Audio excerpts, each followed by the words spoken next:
Hey everyone, Mrhappy here, and today we're going to be doing something a little bit different than what we normally do on the channel. Yes, I am doing a react video. Oh no, he's finally done it. He's given into the machine. He's following the algorithm. Realistically, I don't like to do react videos all too often. Maybe a new game trailer or some new news comes out. I mean, that's pretty much a reaction if you think about it. But I've never actually reacted to just a long form YouTube video from another creator on this channel. I don't think ever. So today I wanted to make this video because it's about a topic that I feel quite passionately about, and that is the truth about MMO content creators. This is an almost 2-hour video that Josh Strife Hayes put out about 4 hours ago at the start of this recording. Now, because it's almost 2 hours long, the sun is coming in through the blinders right now. I have a feeling it won't be because I'm taking care of some other things behind the scenes, but I want to watch this video tonight. So I want to do this video tonight. I'm just going to be providing some additional insight, whether or not I agree with certain points in the video here in my reaction. But after this more formal intro, I think we should just get into the video and get started, because 1 hour, 47 minutes, and 1 second, that one extra second at the end of the video.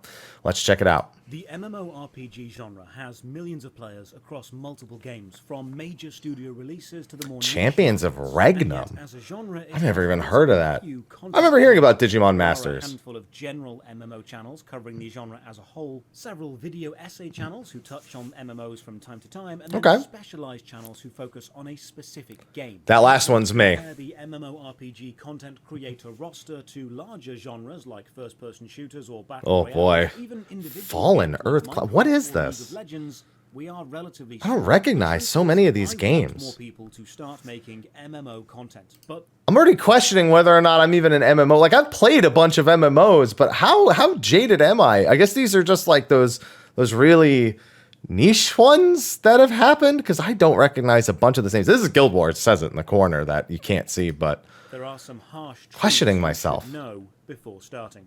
So why aren't there more general MMO content? Every time, okay, I gotta pause. Every time Josh appears on screen, I feel like I'm being talked down to by, not in like a bad way, like a father figure is trying to educate me about the world. And this is his like den of knowledge and experience and wisdom. Every single time I see Josh, that is the first like mental image that goes through my mind.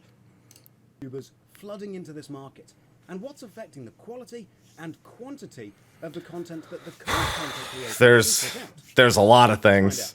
Welcome. All right, let's see. In this video, I'm going to pull back the curtain on MMORPG content creation, full expose style. I'll be talking to several other MMO content creators. Hey, I recognize a few of these names. They face. If you've ever watched any, I see Brian on there. General genre focused or game specific, and what thought, why do all these guys? No Diatis?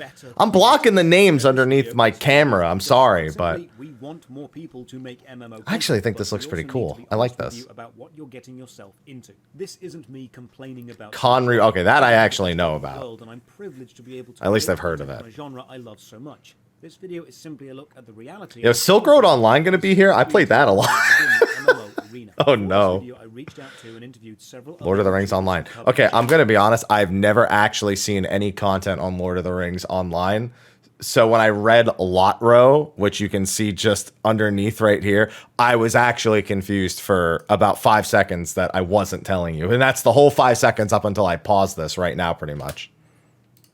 General MMO content, several who specialize in one specific MMO game, and several general entertainment. It's really clean UI, though. I mean, it's standard, but it's clean. These channels include Asmongold, Kira TV, The Lazy Peon, MMO Byte, Work to Game, Ginger Pro. Oh, he's on there on 2 different channels. Brian doing work.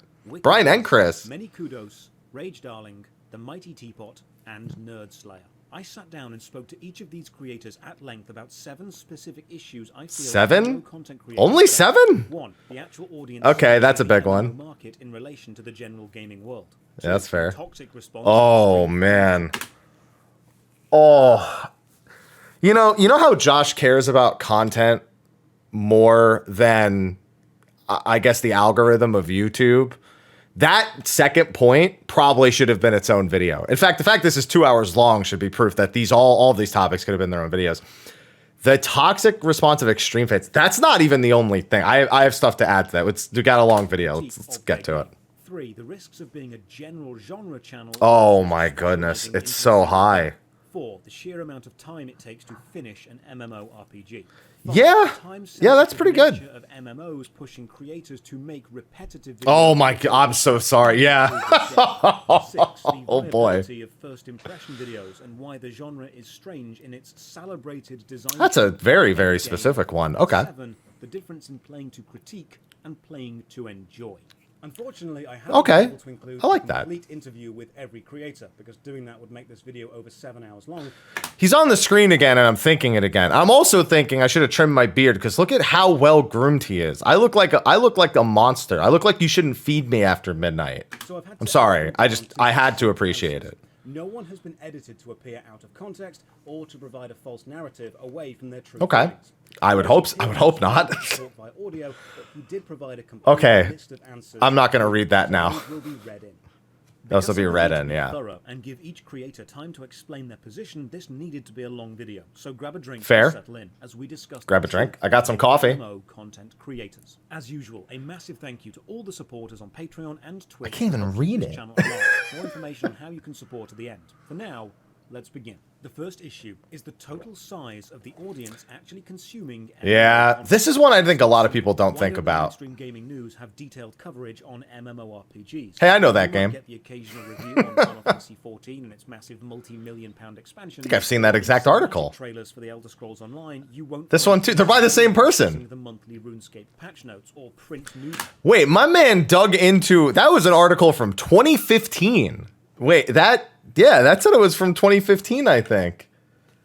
Yo, he got an article from 2015. That's how infrequently things get posted about something. Online, you won't find PC Gamer discussing the. Was there no more recent one? I guess that one does kind of serve the purpose. Articles about the nerfs and buffs of Neverwinter. As an MMO Yeah, fan, no, definitely not. Step back and realize while the genre has passionate fans, the average person may not even know what the acronym MMO means. Games like Call of Duty, Candy Crush, and FIFA simply appeal to Oh, that more hurts. people. Oh, that hurts. That hurts so much to read.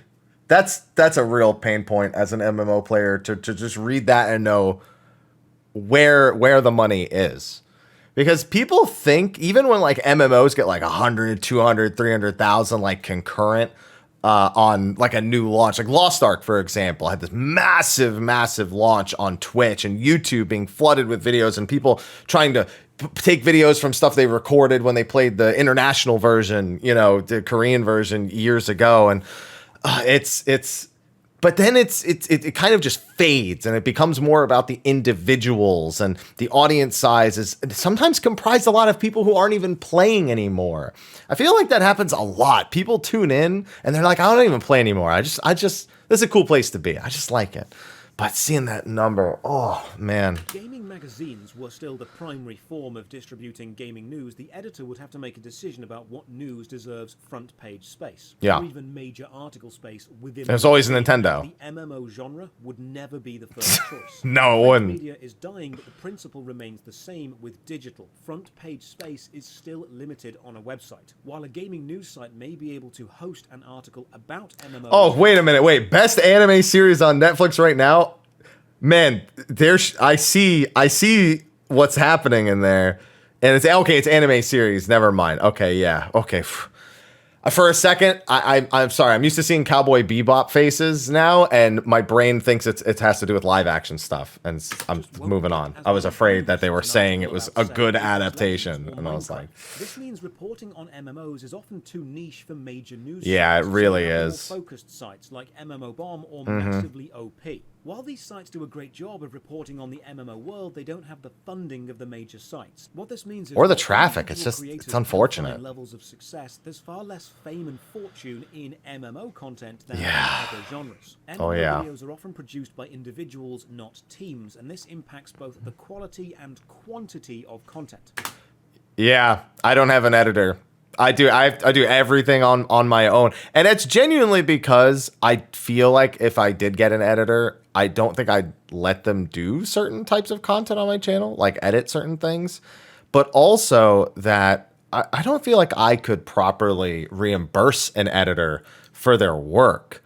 And I think that's really important. You shouldn't undervalue yourself. Some people want to do the work because they want to have like a portfolio or they want to get experience, but I don't know. I always feel like it doesn't matter. It shouldn't shaft someone. You got to pay someone for their work. So that's, yeah, it definitely has an impact. Need to play the games themselves, record the footage, write the Yep. scripts, record the voiceover, edit it, and then upload it, and all this takes time. Now, Yep. large corporations can crank out endless daily content with extremely high production values about popular games because they Yep. know those videos will be consumed by the gaming masses. While there are standout creators who have been able to produce high-quality content like Settled with his old-school RuneScape series, those videos... There's quite a few, actually. I mean, we've seen a lot more of it in the last couple of years. Really, really high quality stuff. It kind of makes me sweat a little bit because look at me. I'm chilling here. I'm still doing just like vlog style videos here in the back. I'll post a video about every little thing that happens on the lodestone just to make sure I'm getting some stuff on YouTube.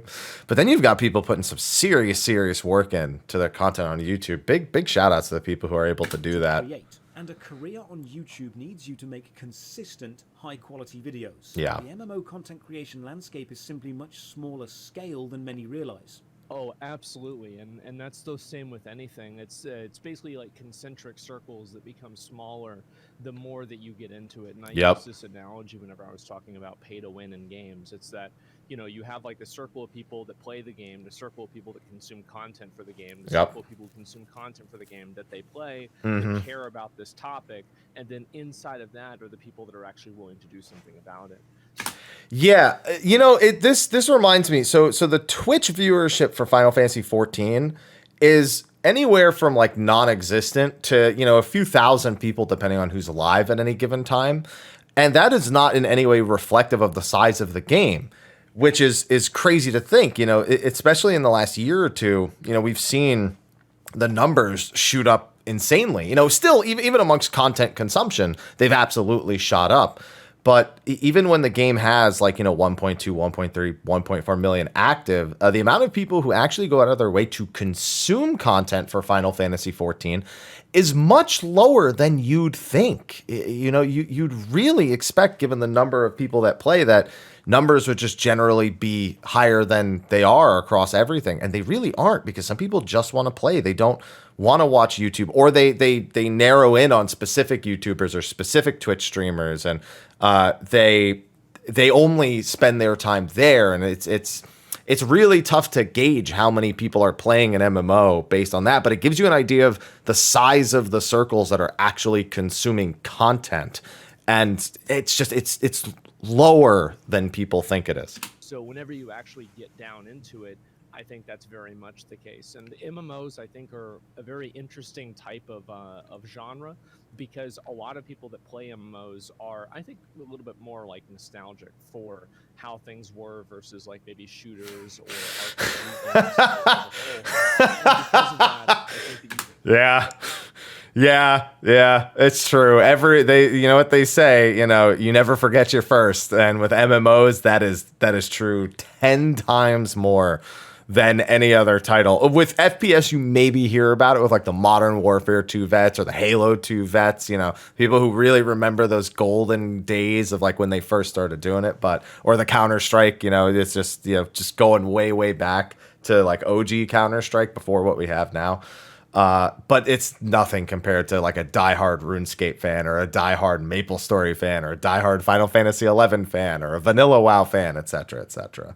You see a lot more of an aversion towards like the social media, you know, phenomenon, and like the YouTube videos and content creators. And I've seen more pushback towards content creators in MMOs than I have in a bunch of other content, and a bunch of other types of types of genres of games. You will sometimes run into people that play the game or have played the game, but it's not so big that it's all-encompassing. Everyone's heard about this, and I feel like generally, it's not like Fortnite. Like very experienced Warframe players, people are pretty comfortable with that. Warframe is a game that is kind of one of the ones it's big, but nobody talks about it. Yeah, I think it's massively overestimated, the size, and for one I agree. reason, the players play multiple MMOs, but they only really have one MMO that they call home. Yeah, the home MMO.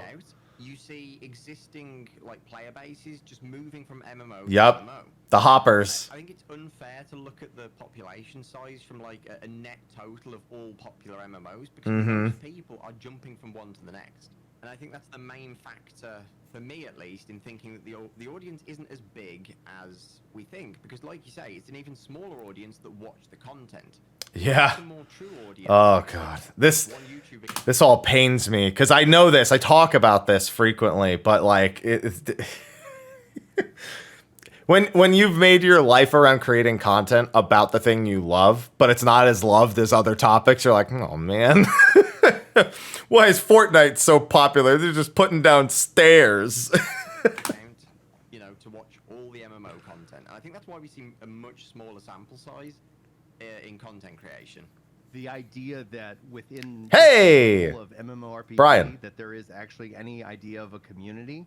I think the term MMORPG community is in and of itself an oxymoron. It's not to insult people who love MMORPGs, but you can just go out to any, heck, the main subreddit, but any space. MMOs are, like, I think almost in a way tribal by nature. Oh, by so business true. model.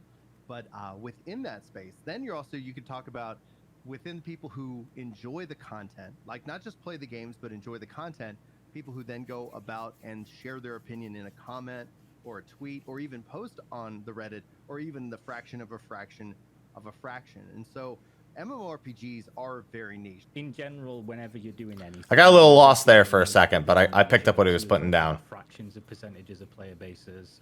It's definitely much smaller than what people would think from the actual player numbers. I think I'm also just, I'm not going to lie, I'm paying attention to this boss fight maybe a little too much also. I'm like, is this thing just putting down icicles? Is that all that, is that all that's happened this whole time? I just see icicles just popping out of the ground and I'm like, man, that's just some really weird looking safe spots. A new MMO has released has shown there are a lot of people interested in MMOs waiting for the next Yeah. thing. New World plus Lost Ark are examples. 1 million players at launch, close to 1 million Twitch viewers. The interest is there. However, the next-gen quality MMO that people are waiting for isn't. The Hive. Yeah, Who used to do that's big true. So many people love the idea of MMOs, will never commit to an MMO. I think a lot of it is, and I wonder if they'll touch on this later, is how much people are not actually fans of long-form entertainment that much anymore. I mean, a movie, sure, you know, an escape room, great, but committing dozens and dozens of hours to a single game, yeah, maybe they'll do it, you know, for 80, 100 hours, but the number of people who really, really want to commit that insane amount of time to a single game is lower. But it's not even just that. It's the fact that it's not as dynamic as an experience, so there's even less people interested. People want that kind of moment-to-moment Twitch gameplay. I mean, that's why you see FPSs be so popular. You could play the same map a million times and it's never going to go the same way.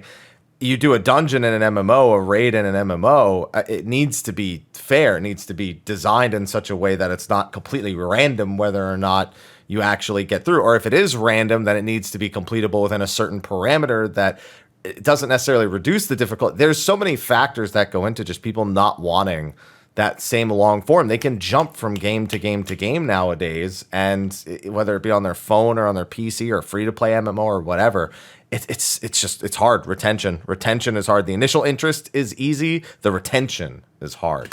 MMO-oriented videos, and then he left to pursue more comic-related, more generalized gaming videos because he knew that the MMO scene was continuing to stagnate. And Yep. My hairdresser that I go to every month, she has friends that have children. They're all gamers. They play things like Fortnite, like Apex. PUBG. He's pursuing content creation himself. He has a channel that's got, I think, like 20 or 30,000 views. So she asked me, hey, Mark, what kind of advice do you have for him? I'm like, well, what kind of videos does he do? Because I do MMO-related content. And then asked her to clarify with me what exactly an MMO is. Yeah. And I said it's a massively multiplayer game, and he goes, "Oh, so it's like Fortnite." Oh no, no! You hate to hear it. No, I've had to do that conversation before. Hey, dude, sometimes I go to the grocery store and like the younger guys who work there, they'll see me wearing like a video game shirt, like a GDQ shirt or something, and they'll ask, "Oh, do you play like Apex or Fortnite?" And I'm like, or NBA 2K, and I'm like, oh, that's why is this they're so much more popular. Massive and big to us and popular, especially when we get a new game now. It's like, even if it's not a AAA game, we're just like, wow, look at this new game. Like, it's like, but when you look at a lot of our barriers, which I think are just some of them natural, right? Progression takes time, some more time investment. Yep. You look at the That's what we were talking about earlier. Of the games in many cases have been too hard. Yep. To attract the right kind of audience, and having a stable internet connection, and in some cases being willing to pay. Yeah, I didn't even think about that, but a stable internet connection. I do this for a living, and sometimes my internet connection isn't stable. There are people who do not have access to a super stable internet connection, or just barely enough of a stable connection to play a game that's maybe a little lower on the bandwidth. But that's another limiting factor. Barriers that have kept the audience smaller, and feels like that content is big because our influence is big, right? We influence every other genre. Every other genre wants to be like us in some ways, but I don't think we. Yeah, it's weird. Kind of so many MMO light mechanics. You were talking to like a mum, and you were like, "Hey, I play an MMORPG." They'd be like, "What's that?"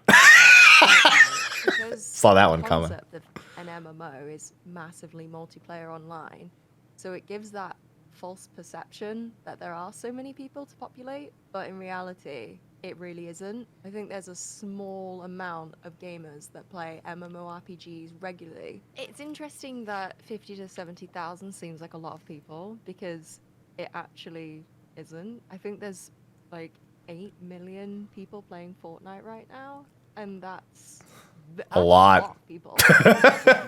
That's a lot of people. MMO came from, what was that show? Big Bang Theory. And I mean, I've not really watched much of it, but I haven't either. It's probably toned down quite a lot. It's probably a lot harder for the general audience to understand what an MMO is, and then to describe that in a very simplistic way. I can see that being a challenge in of itself, because I don't really see MMOs being talked about too much, to be honest, besides YouTube. If you have 5, 6, 7 friends, an MMO can feel very lively. It can feel, that's not 12 million. Like, we're talking 6. Like, could fit in a large SUV. Like, that's call for 25. Like, they don't take doesn't have to be a large SUV. But there's so many ways to play, and there's such big games that you end up honed in with your little group of like 8 or so, and that ends up defining your experience. You know, you got to remember, work this of 8, Final Fantasy 14. Yep, that's exactly the number of Final Fantasy 14 player would say. 7 friends, but still, you know, about the same. 8 total people. Quit an MMO, even though that was really based on probably 2 or 3 out of like 20 people that put the bad taste in their mouth. Yep. So I think not only are they not that big, but they don't have to be that big. I think in recent years that has that's fair. Hey, Zeppla.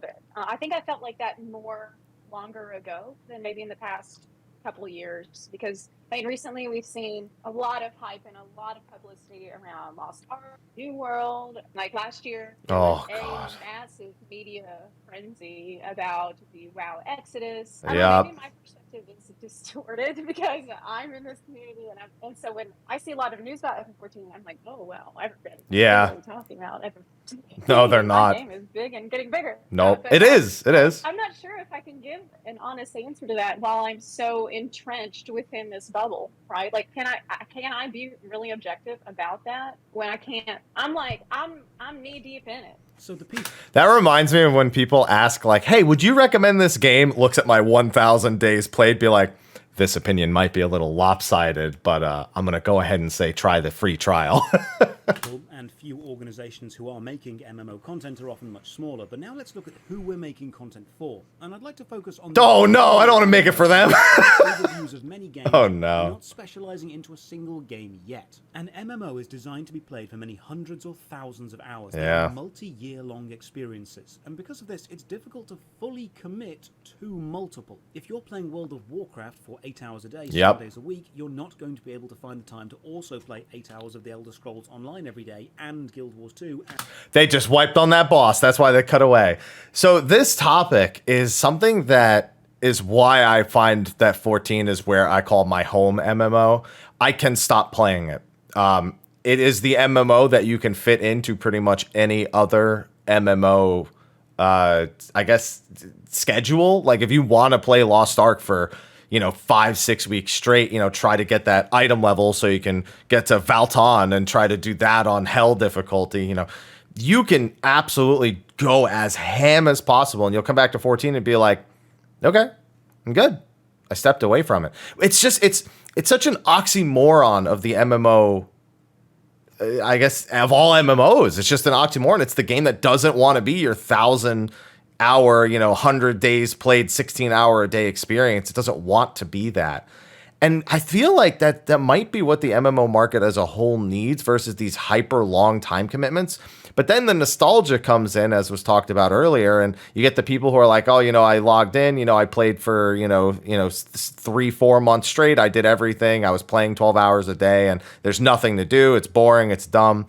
And those people are really frequent and loud. And I'd say I even fall into that group, but I'm a little bit more understanding. Like I go, yeah, I was done. So I stopped playing, and I just never redeveloped the interest. Like that can happen.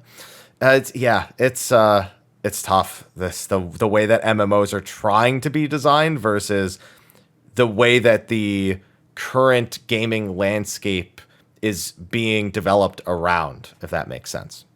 And RuneScape. This means the most hardcore players of any MMO are often committed to that one game. While they may dabble in others, they do not know the extent of their main game. No. They know every aspect of that game. They are, in effect, an authority. This is me with Lost Ark. That game. The real danger with extreme fans is when that game becomes more than a game to them. It becomes a character trait, a lifestyle, or in extreme cases, a lifeline. MMOs are designed to be able to exploit addictive personalities, and in some cases, players with antisocial personalities or social issues in real life will retreat into the MMO world.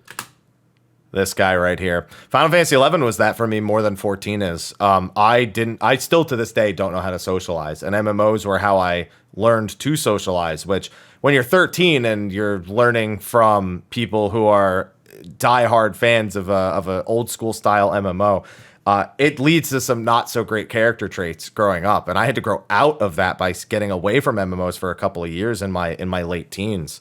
And even then, going into my 20s, like remnants of that were left behind.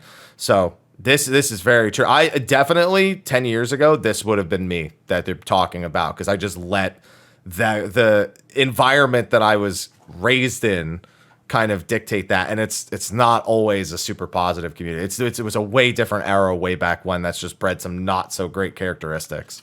And the MMO world can become more real to them than reality. Yeah. Any critique or review of their MMO is seen as a personal attack against them. Now, this is true of all games, by the way. This is not an MMO specific thing that he's saying. Anytime I say I don't like a particular RPG, people jump down my throat.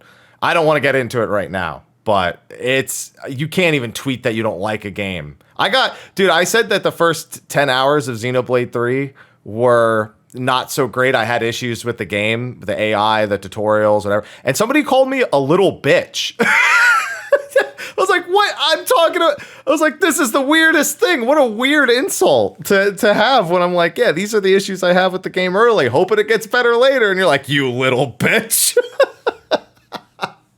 It's not as funny as it seems. Extremists within them, but the MMO genre is uniquely designed to be played for thousands of hours and to give you a second reality to immerse yourself in. While hobbies such as painting or running or cooking can be immersive and people can certainly build personalities around them, they don't encourage or facilitate the creation of a totally separate reality in the way MMOs do. This can lead to hardcore players becoming so deeply isolated within their game's subculture that it can begin to feel like the game is the biggest thing in the world. Everyone who plays it. This is, again, not just true of MMOs. This is just the internet. Existing within that social bubble of an MMO game can slowly warp a player's perception of how important that game is or status within that game is to everyone Oh my else. goodness. And then a reviewer or content creator comes along and makes a video on that game.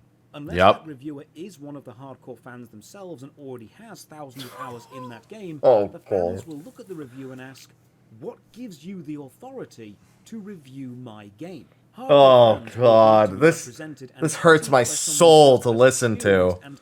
Oh. And while that's totally understandable from a gaming content perspective, it can mean any review from a reviewer with fewer hours invested than the hardcore player base gets immediately discarded.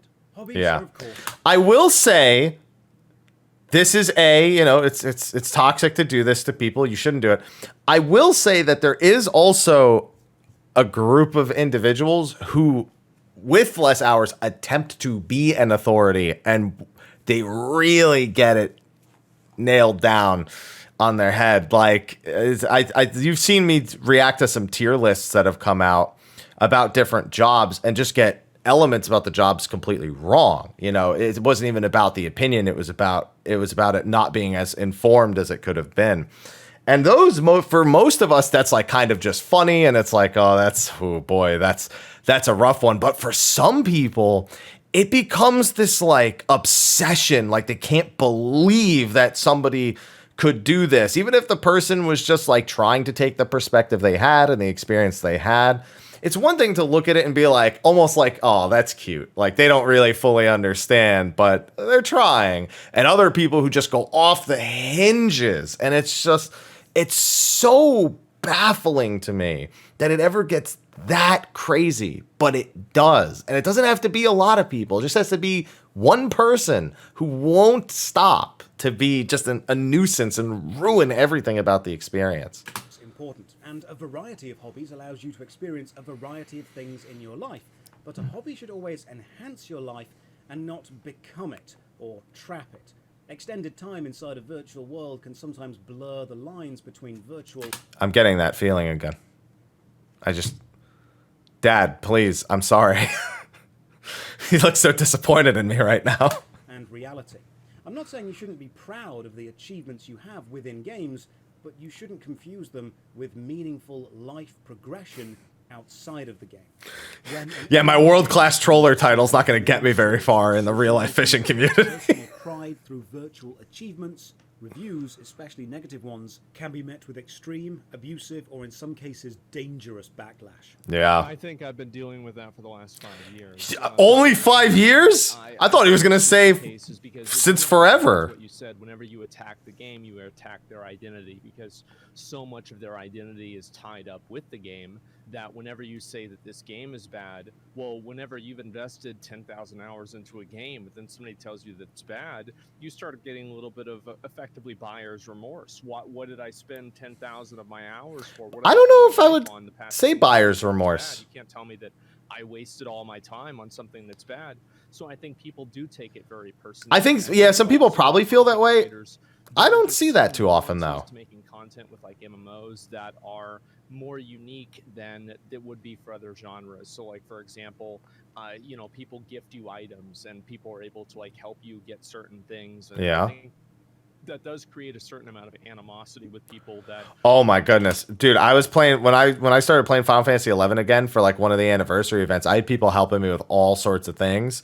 But that didn't change the way my opinion about the game or how I felt about the different game systems. So when I said something negative about like a certain gameplay element, I don't remember which one it was, people jumped down my throat. The few people that were playing Final Fantasy 11 and actually watched that video and weren't people just trying to learn about it because they stopped playing 10 years ago. Yeah, that animosity is super real. Use MMOs and video games as a whole is that video games used to be that great equalizer for a lot of people who didn't necessarily have a lot of opportunities to maybe be successful in real life or do something, you know, that's noteworthy in real life. They could go to a video game and be put on even get my platinum trophy. Made $1 million a year, or somebody who was 6'8" or something like that. The big issue with the hyper enfranchised players, and I can hear my cat meowing. Not this one. This one's fine.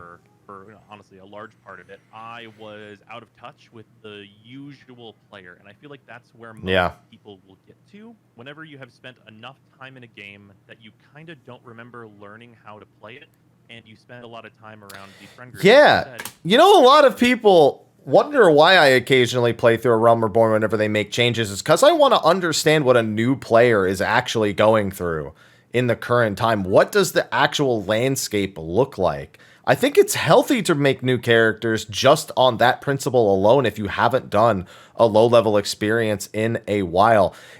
Don't be salty about them having it easier at the same time. Maybe make a few jokes about it, but really need to keep, if you're going to do content creation, I believe, educated about those early game experiences. And you'll find that you connect with way more people. You're able to affect way more people and their quality of play by providing insight, by providing advice, by relearning ins and outs. And then when they ask you questions, like, oh, I haven't done that in years, you know, I have no idea, go ask somebody else. No, you can level with them, you can connect with more people, and I think that's really important. That are also in the game and very experienced, you can begin to see yourself as being the average player, when in most cases, if you're a long-term member of a community that is spending, you know, multiple days a week on a game, you are not the average player of that game. No. And the other side of that, which is the much more unreasonable and very toxic, which is that you will begin to view yourself as the player that matters most. Where oh man, that's my early MMO career in a nutshell, man. But what was the worst is people tried to put me on a pedestal, and I never had that, so I totally like ran with it. And that, again, going back several years, I mean, that was a big reality check that needed to happen. I could talk about that for as long as we're going to be talking about this video. It's a whole thing. Feedback is the one that's important. It's the one that the devs should pay attention to. The new content should be for you. An MMO becomes your second life. You know, this is where you want to spend all your time. And with MMOs just shifting and dying constantly, it's like a cycle of just churning through the next MMO. People don't want their MMO that they've found as a home to die. And they almost like protect it like a child. And it leads to, like you've said this before, tribalism, where your opinion may be completely valid, but they don't want it to be valid. If there are big flaws in a game like New World, which there were, we both exposed humongous flaws with them. The community will rally and try and, you know, pull it under their wing and protect it and say, yeah, but it's early days, where we're actually advocating for them to get a better version of the game that they bought, you know, the so version painful. that they were promised. But they don't see it that way. They see it as us, you know, slowly knocking the nail into the coffin. Have I felt the sting from the MMO community? Well, yeah, like not maybe just their identity, but it's their community. The perception that you might be preventing others from checking out their game, there's a risk. It's this weird gatekeeping mentality where it's my cat. You're gonna say what we want you to say within this. Here's the approved space. Yeah, it's so weird. You know how much people don't want, like, you know, it's sponsored, like, oh, you know, this is sponsored. They're just saying it because they want to say it. But then you have like hardcore MMO peeps who almost act like they're paying you, like, because they're watching your content. You need to say what they want you to say. They're like, wait, we're the ones watching your content. You need to agree with us. It's like they're acting like they're sponsors. It's weird, or like they're sponsoring you in some way. Oh, it's. And we're also not going to we're not going to talk about it in this way because we don't want these type of players, you know. Oh, that hurts. You know, like I want, and I believe that honesty and authenticity within content is more important than somebody's feelings. About a game. Feelings and conforming to the opinion. Yeah. It's drastically more. I think maybe percentages. I think once you get into like the hardcores, then probably, and there probably are more hardcores in MMOs just because of the time investment. Yep. Yeah, I think it's probably worse than other games in general. I would just say, just 100%. Makes you happy, and then just don't read the comments. Yeah, you know how many videos I do that for? Post a video, I'm like, not reading the comments on that one. Bad idea. A few years ago when I made a negative video about Final Fantasy XIV. The video was awful, to be fair, but still. What video was that? It was an outlet for me. I made a lot of friends in them. I ended up preferring that to the life that I was living. So I can understand how these people are going from their life. You know, they might work a 9-to-5 job that they hate. They come home and they get into this game where there's someone powerful. The kind of scene that we paint is different to the grand image that they have of the game. So I can understand how they feel that we're personally attacking like a major part of their life. with regards to how that's going to potentially affect new content creators. If your views don't necessarily align with the vocal majority, then they are going to crucify you. It doesn't matter what you say, what kind of defense that you have, they will hate on you and attack your views and your opinions regardless. So this is, I feel like... So before I listen to Nerd Slayer, I have an elaboration, not even an elaboration, an extension of that statement. I'll often talk about how in Final Fantasy XIV, when we had the WoW Exodus, as was referred to earlier, where it was, you know, a bunch of WoW creators and WoW players are trying out Final Fantasy XIV for the first time. We had people who, you know, that was kind of like a part of their shtick for getting into the game.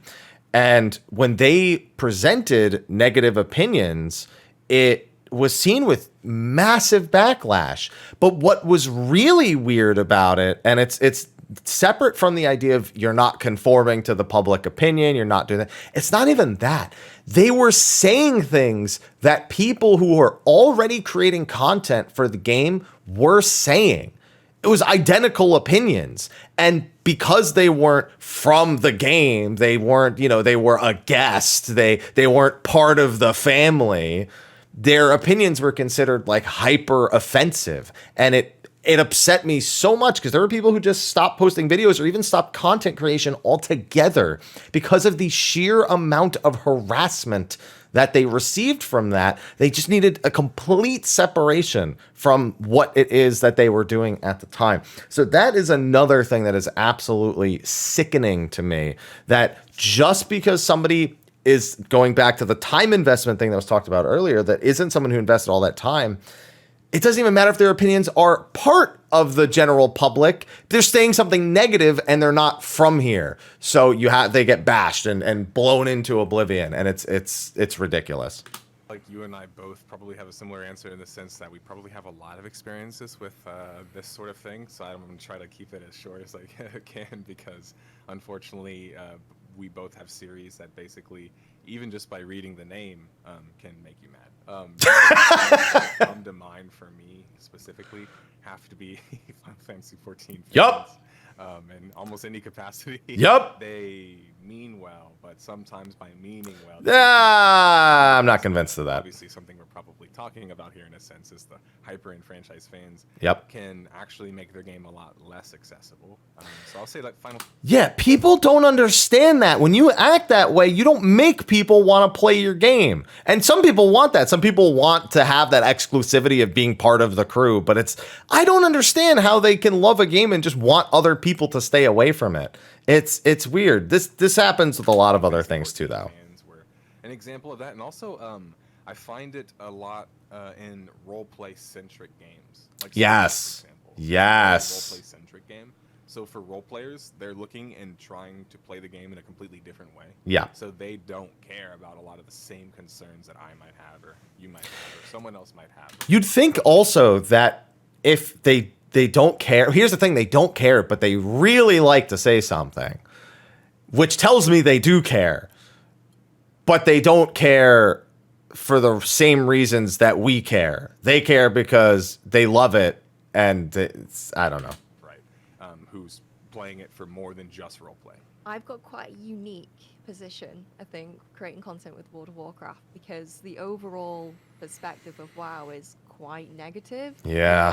Hyper in franchise fans actually not liking the game. And so when I do say something positive about the game, because it's the other way around. How could you support Blizzard? Yeah, it's the complete other way around for them. You're not allowed to be a hyper-enfranchised fan. That's got to be 10 times worse in a lot of ways. Nah, probably not that much worse, but still. They don't like that. If you think something else is good or something else is bad, your opinion is invalidated. Yep. If your opinion doesn't follow the cult group opinion of the game, you're alienated. And it almost feels like you're causing trouble by speaking your mind. Yeah. Going against the grain. And if you go against what they are already thinking, then it doesn't matter what you say. Your opinion Yep. is invalidated. It doesn't mean anything because it's not what they already think of the game. Yeah, this is an absolute classic one. This is a topic I actually really like to talk about on stream. I try and push back against it as much as I possibly can because I think it's ultimately incredibly self-destructive, actually, to MMO communities. It is. When you look at Hello, dog. If you look at a game and you go, wait, these guys are like a cult. But you go like, wait, do I really want to play? Do I want to get into this? Right? And for sure, I definitely think this happens with So funny. MMOs a fair bit, right? And I think Yeah. you hit the nail on the head, right? It's because We're not a it's cult. big part of your identity, Definitely not. right? A big part of your life. You're like, wait, have I wasted my time? Did I pick the wrong game? What am I doing? Right? This is not, this isn't right. This can't be right. This is my game. I play this game. So, or if you are going to be very critical of the game, it's not going to be interpreted in good faith. And No. that's putting it politely. My latest upload on Starbase, right? And it's a self-proclaimed MMO, right? They say that it's an MMO, make your own fun kind of thing. A player-based Sandbox. economy, it's all about the players. Now, the game was already kind of dead. I mean, it's on life support, okay? So with about, let's say, I've never heard of this game players before. max. Even then, I was terrified because the amount of hours you would need and the amount of hours you see on some reviews, coming up to nearly thousands of hours. You look at that and you think to yourself, well, I'm coming in, I want to tell a story. I also don't have thousands of hours to make this video. I don't want to risk just looking at links online and Yeah, that's bad. together and missing something else that's hidden that everyone's going to call me out on. Why not just speak to the community? Almost kind of turn into, well, yes, this game has gone downhill, but there is a really good community behind it. Is I think we get really tribalistic because we've allowed this hobby to become maybe more of our life than it should be. Escapism on its own is healthy. I think Yeah. it's nice to be able to get out of your own skin from time to time, and every Putting it hobby lightly. does, but I think when you let it get to the point that you need to like physically threaten or attack somebody, I don't know where the line is, but you're way past it. MMOs are unique Yup. in that they do tend to encourage that human nature that tends to want to join a tribe and protect the tribe and be part of the tribe because they're so community driven, because they're so social. That's the thing Yeah. that really makes MMOs unique. And it is a double-edged They're less social than they used to be, but yes, I agree. sword for sure. There are people who do make the MMO that they're playing their whole identity, their whole personality revolves around that. And so recently we've seen some problems with that. But there is definitely a subset of MMO players that Wait, did I miss something? Did something get cut? But there is definitely revolves around that. And so recently we've seen some problems with that. But there is definitely a subset of MMO players that treat it like it's I feel like there's us words versus them. missing. It is our tribe against the Maybe other I just tribe, misheard. which is bizarre and unsettling because they forget, this is a product. If you do decide to create content within the MMO world, either on YouTube or Twitch, you've got two basic channel types. There are variations between these, but broadly, you'll either be general genre focused. General is so much of a pain. General creators are able to give a broad overview of You have to already be big, expense of specialist practically, to be knowledge general, each or game. it's just such a These painful creators like experience. Myself, the Lazy Peon, or Kira TV. We're able to paint with a broad brush, Yes. but this can mean missing the finer details. Yeah. So instead of being a general MMO creator, you could specialize into a single game. It's absolutely possible. See, but here's the thing. The majority of people who play games, whether they be MMORPGs, FPS, it doesn't matter. The general people that play are people who only look at the broad strokes. They don't know the finer details. And a lot of the times people don't care. All these MMOs have like news sites and post regularly on their forums with updates about things that are coming. And still only like the content creation circle knows about it. It seems so frequently that you log into a game, a new patch has just dropped, and the first thing you see is people in like a shout chat or a general chat yelling, okay, where do I go for this? When that information is already there. People don't, it's the people who are the loudest. It's that toxic fan base, that really, really dedicated fan base that knows the in and outs and can't accept that somebody wouldn't know it, that does that. But broad strokes are good. That is what somebody will look at when they go, oh, do I want to play this game? That is how the masses are attracted to games. And it's the people who are loud about what is between the lines, what are those finer details, that kind of scare those people off, which is why channels like this and videos like this, I consider to be for the better of the MMO community versus what we sometimes get or even make when we try to be more specialized as someone who is in the specialized category. To do. Many people have found YouTube and Twitch success as champions of their chosen game. Zeppler plays Final Fantasy XIV, the Mighty Teapot plays Guild Wars 2, Brozine plays Warframe, and each of them have lots of detailed content around that specific game, but even specializing is not without risks. Yep. The benefits of specializing are the community come to see you as an authority, and you're always able to make very specific, nuanced content. You're able to fully explore the depths of a game's systems that a general creator will miss or not have the time to explore. But the risks are how you are connecting your YouTube or your Twitch or even yourself as a level of celebrity to this game. Yeah, and then if it falls apart, what are you going to do? It's an endless fear, trust me. So do you. The larger specialized channels we have now are very talented, and they also happen to choose the correct games to bind themselves to find success. If WildStar had just released and you went all in on being a WildStar content creator, you're going to be pretty unhappy when the game shuts down and your YouTube pretty unhappy. Or the Twitch streams you've been relying on for income suddenly see a massive drop in viewership because the game people know you for is gone. And people value the game more than you. Specializing into a single game as a full-time creator is only an advantage if the audience who cares about your specialist knowledge is large enough to sustain you. Every time a new MMO... Thank you, Final Fantasy XIV community. You have been large enough to sustain me in ways I could have never imagined. We fortunately have been branching out, but man, this has been a topic that... there's one thing I'm wondering if they're going to cover. Because I have contemplated making multiple YouTube channels in the past to cover other games and being what I call generally specialized, which is a combination of the two. And that if you do want to cover something, you create a new channel for it. And that channel, because it is focused on that content, it not only attracts people who want to subscribe because they want someone who is specialized in that game, but it also feeds YouTube's algorithm, which is one of the deadliest things that can happen to you if you get obsessed with that algorithm and you try to play to it nonstop. It can drive you crazy.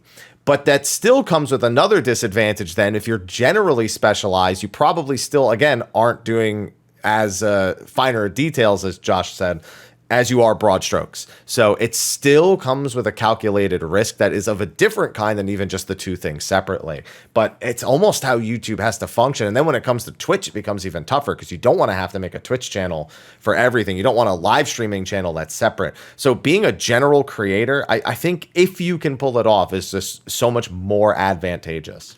Comes out, we see waves of people decide this is the one. They specialize and they build careers up around Terra, or Elion, or Neverwinter, or more recently, New World. And if the game flops, so do they. Now, New World is still going, but the creators are not seeing anywhere near the amount of views they were when... If you make a video about how New World is just a complete mess, you'll do better than trying to keep up with it on like just a news front. And that is depressing, because that's what people want to jump on the trend of not liking it more than they want to jump on the idea of playing it, which I'm definitely not in the crew of wanting to play it. The game first released. General MMO content creators know this and have to make a decision on general versus specialist. For example, while I'll happily make a silly video on, say, Swords of Legend Online, I won't pour thousands of hours into it to become a specialist before I do, because I simply do not think that would be a smart use of my time. I am aware this means my content will sometimes miss the more esoteric details of a game and anger the player base for it, but that's a choice I've made. But that's okay, because they're leaving in a month anyway. No, it's a joke. Relax. All of the people that used to be getting, you know, like say 5,000 viewers, now they're getting 1,000 viewers, and it just keeps going down. Down. The biggest risk whenever you're becoming a specialized content creator is that whenever you are playing a game that doesn't really have an audience large enough to necessitate you only playing that game. So, for example, people that only play Minecraft, they can do it because Minecraft is like the biggest game in the world. People that play Fortnite, many of them can do it too. But I think that once you get into smaller games with smaller audiences, that's whenever it becomes less sustainable and a lot more volatile, because you're much more at the whims of the current state of that individual game. Like, I know this for WoW is that in WoW, like there would be sometimes back in like Legion. I'm waiting till he's done. 10,000 viewers, or I think during the Tomb of Sargeras release, I had 25,000 viewers. It was insane. And then the next couple of days, I went back down to 4. And so that's a huge difference. And that's what happens whenever you're just making content for one specific game, is that your popularity is tied to that game. Yeah. So I honestly was thinking about what I wanted to say for so long there. I don't even remember. I should have said it as soon as I thought of it, but now it's gonna be I almost want to re-listen to the section. I'm sure if it was important, I would have remembered. Content the way that I do, which is entirely about Warframe, is because I completed Warframe. I decided that the end game of Warframe now for me, which is still a thing that was up for debate, the end game for me now is that I am a content creator now, and I am going to help the new players. Yeah. See, that's a smart man right there. Love of the game, and whether or not it was going to succeed or fail, I was just going to go in that direction because I really like Warframe a lot. Yeah. It's my favorite game. It's also the best way to keep yourself going. It, a much more narrow view at any game, and the unfortunate bit about that is that it means that if you do stumble across that game, like if you stumble across your Warframe, you probably won't be able to spend as much time with it as you'd really want to. Yeah. Also, it would be hard to focus in your, large general audience into the specifics of what you now want to get into. It's a tough thing to do because, as you said, you miss out on some of the more specific details that hyper fans of that game would expect to see. But at the same time, you actually have a lot more knowledge of the general genre. See, we were kind of talking about this earlier, having that broad stroke. I'm going to keep using the terms Josh uses. That, I think, is more important because that connects with more people. Just wanted to reiterate that. It can be invaluable in the sense that when I'm reviewing New World, I can use my knowledge of Mortal Online, my knowledge of RuneScape, and not Terra anymore, but any of those games as a kind of cross-reference. Right? Ouch! I can review it in a more unbiased way. However, you are correct in the sense that being a specialized content creator gives you all these extra details, all this information that's super important to a lot of people. If a content creator starts out with New World and they ride the massive hype train at the beginning, they're going to come crashing down with it as well. Yep. If they don't diversify. It's like, the saying, don't put all your eggs in one basket. I think algorithmically you're setting yourself up for a world of depression and anxiety and even mental health problems that they're going to challenge you and push you and make you question your own sanity. Very right. The thing about being generalized, it's very valuable to your mental health. The thing about See, I don't entirely agree with that statement because as people who have those more toxic comments are the people who are looking at you and you're not posting the finer details. Those people are the obsessive ones. Those people are the ones that can really get under your skin or on your nerves. Now, I will say that if you're not so dedicated to a game that you don't have to interact with particular individuals that are like that as much, it's fine. But when you generally do a bunch of different games, you get like a little bit of those kinds of people in every different game. Not to mention that growing general is generally tougher. So if you're trying to improve your numbers or grow, then it becomes harder because you're generalized and it just algorithmically, like you mentioned, that is not how YouTube treats things. It just doesn't respect that kind of hustle nearly as much. So there's this really fine line, a lot of hard work, a little bit of luck that goes into making a grand enough impression as a general creator that you can say that it is better for your mental health, because you need to be very, very comfortable in your life situation and not kind of willing to deal with all those different variables from all the different MMOs that you're trying to cover. So I don't entirely agree with that statement that a general channel is better for your mental health in any capacity. I'm going to let him finish his thought, but I hear that and it jumps to me because I've seen so many things. being specific is that as a career, that's a niche within the niche within the niche within the niche. And so the solution that I've actually developed is what I do is multi-channel. So I have a we talked about this earlier. I have a Final Fantasy focused channel. When it comes down to it, like I think a handful of games generally specialized, and it helps algorithmically. Yep. Because the algorithm is going to hit you. You have more freedom to do what you want. That's it's a pain, but I think it's the right call. It's also tying that you have to make videos about that game. Yep. Which means if you stop enjoying it, then what are you going to do? What just happened in Warframe there? Like you say, your channel's going to die. So I think the benefit is just having more freedom to do whatever you want. The benefits of specializing are if a top-tier MMO ever does come out that you get hooked into, then there's new content with every update, and you become the authority figure of that game, and you'll likely be invited to community events or even get offered a community manager backup job, as has happened with RuneScape and Guild Wars. Can I just say that I do not think a company should be hiring somebody who played their game and created content on it as a community manager. I feel like that is not a qualifying factor. And I feel like as a creator, you should never be thinking, oh, I'll just do community management as a backup idea. I think that is an awful because you are most like, that depends on the person. Some people do have the right qualifications and some people can absolutely go from one end to the next. But being an authority on the game that you play does not make you a good community manager. Even if you have your own community that you run as an individual that you have complete authority on, you are at least representing your interests and your thoughts. As soon as it's under another company, you need to fall within those parameters, and not everyone fits that mold super well, especially people who really like to rile up negativity and kind of dwell in it, but somehow think they're going to become community managers if all else fails.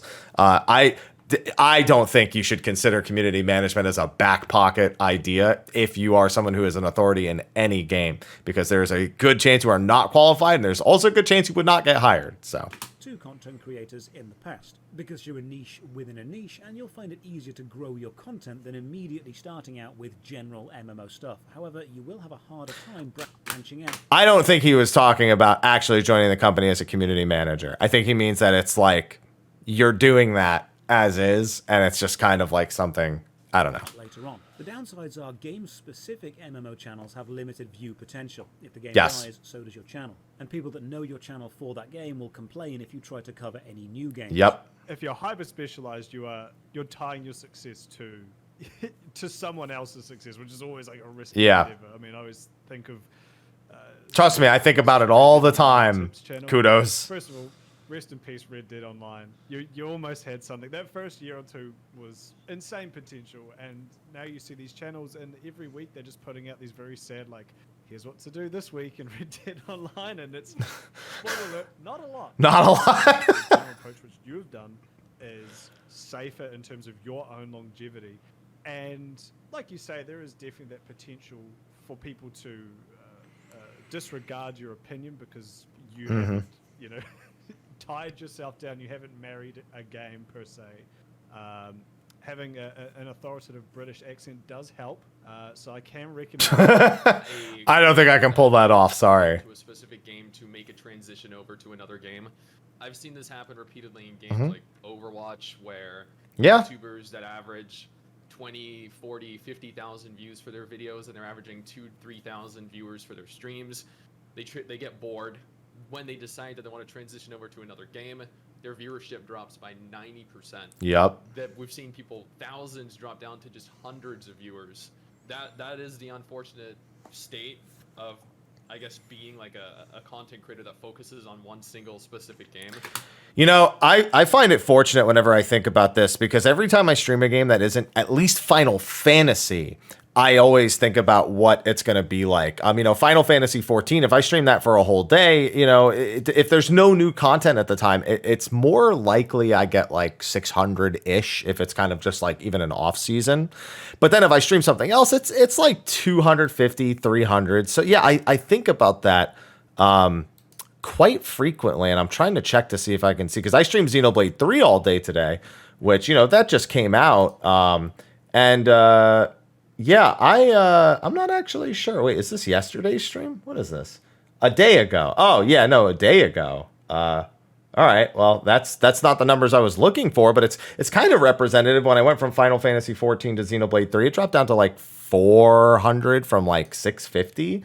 So it's something to consider, but I feel like I'm kind of blessed in the fact that I actually do feel comfortable playing games that are not Final Fantasy 14 for periods of time. I found that there's almost like a middle ground I need to hit, or I get kind of like sad.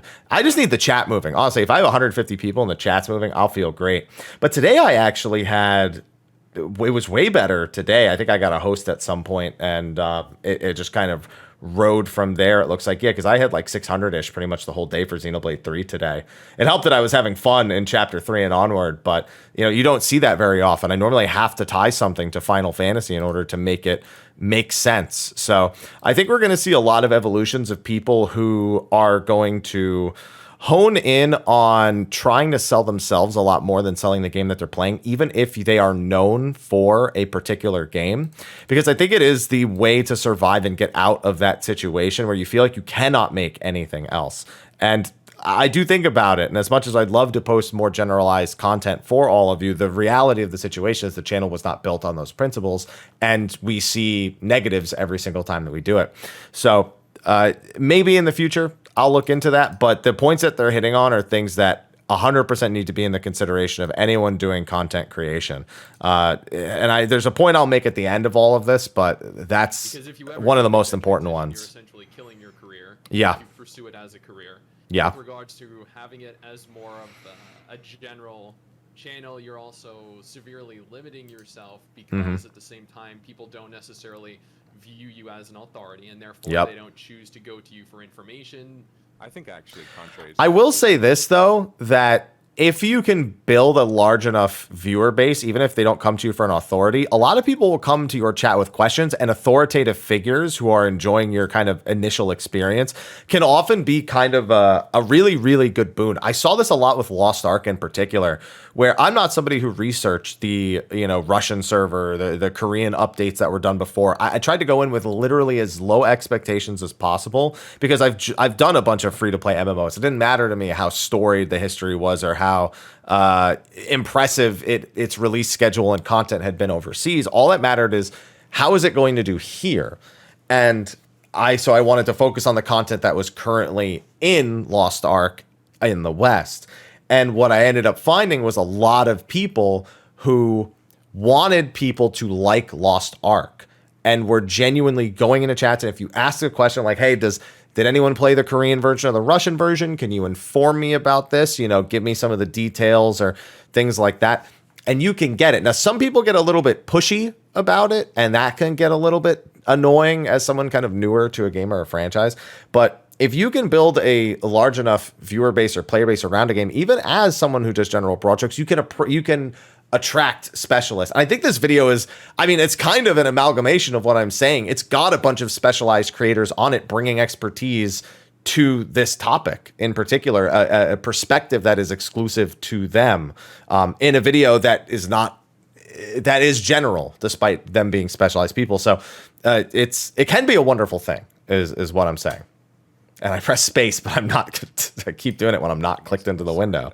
As specialist YouTubers, and then kind of branched off to other things, and I think that just makes the most logical sense, because just like with MMOs, like you're saying, Another Life, many of us spend so much time in one particular game, so then we become like, okay, let's talk about this game. And like for me, for example, I started a channel in large part on the series based on Galaxies. That was because Galaxies was the game that I had the most experience with. And so then I realized, like, oh, okay, like there's actually other ones that I could talk about and other games that I could then cover. Not a lot of MMO players actually play a lot of MMOs. It's weird as that sounds. Yeah. Or they do, but for very short periods of time. They don't get to max level. Friends I've had that actually play all of the MMOs. Like, they play everything. And so I think that being a content creator in one particular game, there's a lot of benefit from it. Like you said, you get to look more into the nuance of things versus like what we do, which is sometimes less practical for some people. It's harder to do, harder to be a known entity and then be taken seriously in a bunch of different games. I think that's just really hard to do.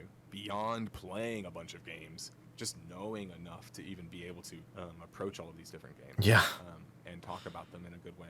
If you want to be seen as a professional content creator with a certain amount of authority, then you would focus on a specific game. But the downside of that is not only is your success tied to the success of that game, but also your opinion of that game is incredibly jaded because you've never experienced it sure is in detail at all. So you have reference our conversation earlier. You also can never ever satisfy a viewer if you are a general MMO channel because you are never able to put in the hours, the blood, sweat, tears, dedication that a player that spent hours and hours and hours on that game. You will never be on their level. You will never have their opinion. You will never be able to give them the confirmation bias that they're looking for because you don't have the experience. In general, most players just play the game a little bit. They might play for a little while, but they might even play multiple MMOs at the same time. Yep. So going like super Lost Ark and Final Fantasy. That's kind of not exactly what the majority of people are really looking for, right? You want to know, oh, this is how the systems work, right? This is what you can do. These are all the different game modes that you can participate in. That really is the bread and butter of the kind of MMO demographic for sure. I think I keep clicking out of the window and then pressing space. I think some of the best videos or the videos that trend most algorithmically when it comes to MMOs are, top 10 things you need to know about Lost Ark or 15 secret bits that you didn't know about Final Fantasy 14 or how the best way to farm this particular like broad scale thing, like not the super specific thing like player commendations in Final Fantasy 14. Those kind of things that give these generalized tips that people who are new to the game want to know, they want to learn so they can enhance their experience, but they're not too technical. It hits that nice middle ground of content algorithmically. So spot on that statement that people look at those more general types of videos. The big pitfall with general is that you're not going to be seen as this like omega. Yes, this guy knows exactly what he's talking about, and that might actually cause players to potentially dismiss your opinion within that community that you're speaking to. It's inevitable that that game pretty much links to your success in a lot of ways. When you're looking at just MMOs in general, when you're focusing on a genre, you've got a lot of room to move in, right? And also you can do things like you can step out. I guess with the NFT situation, that was a really good example of you're talking about something different, but it does still relate to that. So there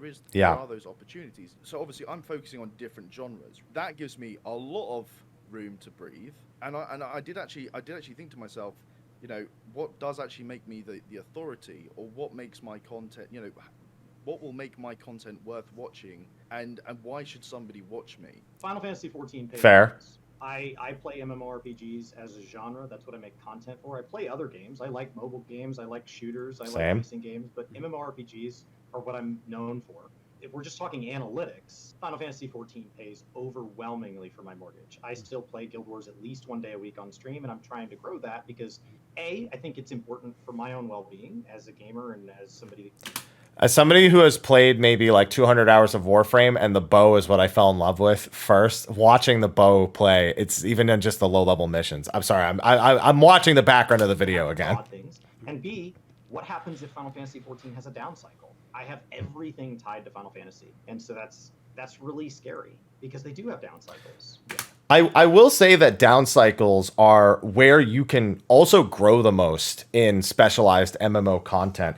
It's where, when nobody knows what to do, you can make something for them to do, something for them to watch, something for them to enjoy that maintains their interest or keeps them involved, or maybe gets them to try a side of the game they don't know about yet. Amongst my Final Fantasy 14 peers, I think Zeppla has really, really crushed it in that regard. She does amazing content in the off seasons of Final Fantasy. She knows what to do, and I'll touch upon it occasionally, but she is an absolute beast when it comes to that. So and she exploded in growth at times like that when there was a downturn in the game. So while I agree with him that when you're already creating for it and you already do it so much, it can be kind of a downer in a sense, it is also 100% an opportunity to inject life into the game that has no life at the time, or inject life into your channel by giving people who want to be constantly involved with this game but are a little bit lost during the down cycle,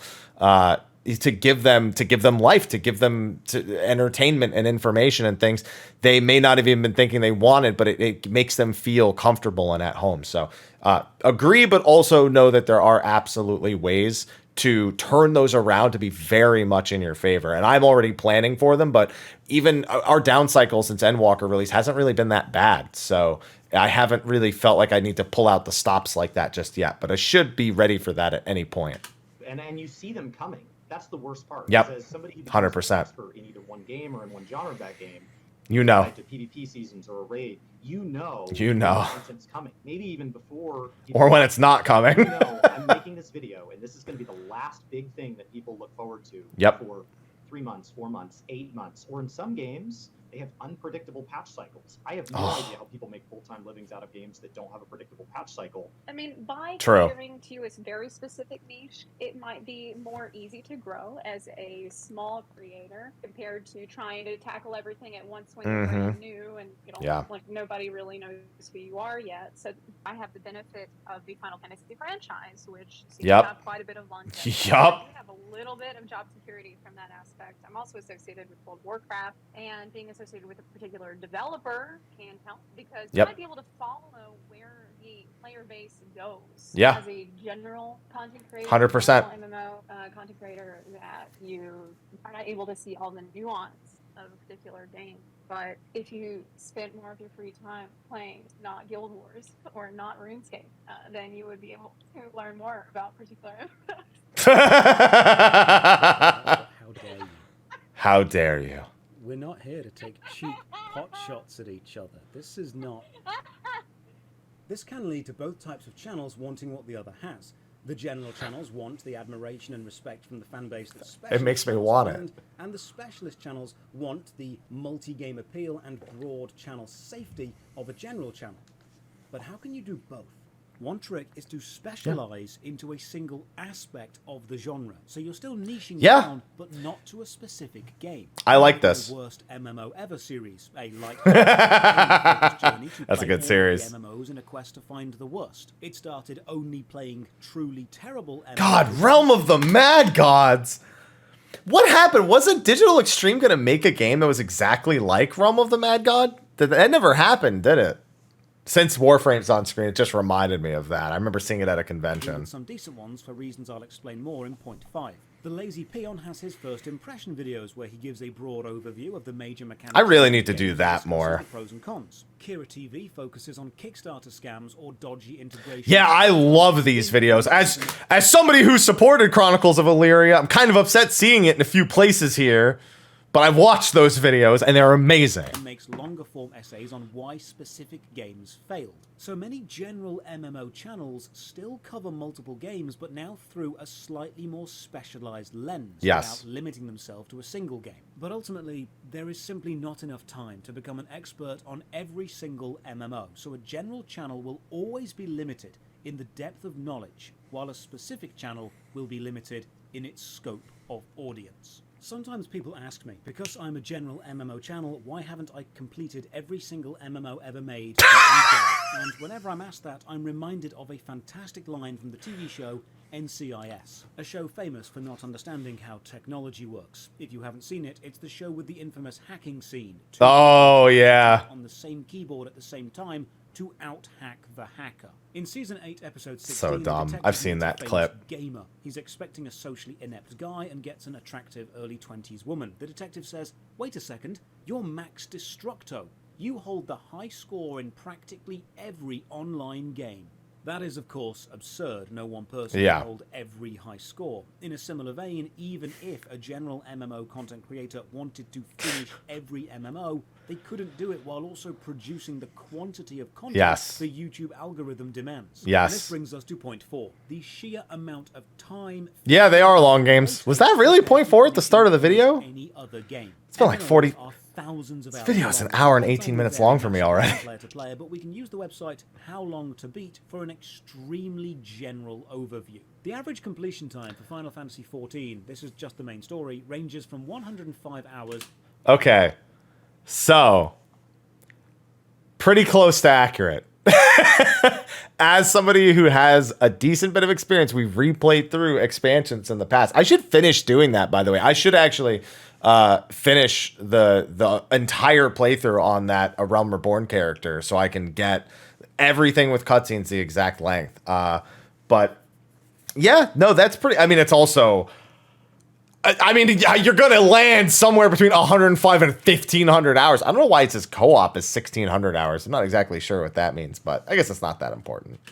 To 1,531 hours from a poll of around 300 people. Guild Wars 2 clocks in at between 241. Really? Only 84 hours? Oh, main plus extras. Yeah, okay. Online is listed as between 42 and 348, depending Interesting. on your efficiency. These aren't completionist times. No. Indeed, very few people will ever 100% complete an MMO. Achievements such as God walking amongst mere mortals in Guild Wars 1 or a maxed hardcore Iron Man in are extremely rare, and you would not and should not expect a reviewer to achieve these types of things before reviewing a game. The question is, how much time is required, and how many other games could you review in that same time? And this links heavily back to when mainstream gaming media chooses to avoid even attempting to review MMOs. Now, whenever I ask around, the number 100 hours gets thrown around a lot, probably because it's a nice round number, it's the first triple-digit number, and many would agree that after 100 hours, even if you haven't finished the entire game, you will have enough information to make an informed review. And I'd agree. 100 hours may sound like a long time to the It's not. person, the time sink nature of MMOs can warp what a hardcore MMO player considers a long time. Yeah. So let's have a look at how Big many time. other games you could review and how much alternative content you could produce in 100 hours. I have a second YouTube channel called Josh Strife Plays, where I replay and review older video games. Let's take a random sample of 10. Castlevania Symphony of the Night took me 9 hours to beat. Devil May Cry That's 1 pretty took good. 7. Silent Hill 1 took 8. Tomb Raider took 9. Baldur's Gate took 22. Armored Core was 8. Medieval took 8. Soul Reaver took 9. Tenchu took 9. And Rayman took 7. Combined, this Pretty good is times. 96 hours. So when someone says to me they expect me to invest 100 hours into a single MMO... You better have more than one video to make in that case. As a content creator, you could instead replay 10 of the most iconic video games of all time and make review videos on them which would appeal to a much broader audience. Okay, so I agree with him on this front. If you're strictly trying to produce a review style video in that 100 hours, 100%. However, and I think he said they're going to touch on this maybe in this section or maybe in the next section. First impression style videos or something along the lines as you're going through. It does pretty well with Final Fantasy XIV in particular, but in other MMOs, giving sort of as you go impressions is a nice way of giving a general player the idea of how they might feel. You know, it gives them an idea like, oh, you know, in the first 10 hours, you're going to be dealing with, you know, this and that. There's going to be a tutorial for this. And, you know, you're going to be you're only going to have a few skills and blah, blah, blah. But, you know, the story starts to get going. You go to a few new locations, you meet some characters, but it's very much kind of the start. And I can see things starting to get better from here. I'm not saying that that's what you'll say, but I'm saying that providing that kind of point to point experience, you know, I mean, that maybe that's the video idea. And you name a game and you do it, you go 10 hours in, 20 hours in, 30 hours in, and that's your review series. I might do that. I should keep that idea. That idea has probably already been used. But that's a great way of looking at content and extending it. And when it comes to an MMORPG, I feel as though, once again, that's a pretty valuable experience to be able to present somebody. How does the first 10 hours look? How do the first 30 hours look? How do the first 50 hours look? You know, what can I expect to see in that time? What did you see in that time? What did you know about but not experience or explore in that time? You know, that could be pretty valuable for MMOs especially. So I agree with him in that regard. If you are doing strictly review style videos, absolutely. You know, when you're somebody like Josh who has the viewership to be able to produce a video on Rayman 1 in, you know, the modern day, and it can do this like million views, which not a lot of people have sort of the the mind of content, the experience, the exposure, whatever it is you want to do, they don't have the ability to create that content and make it as compelling or interesting as Josh does.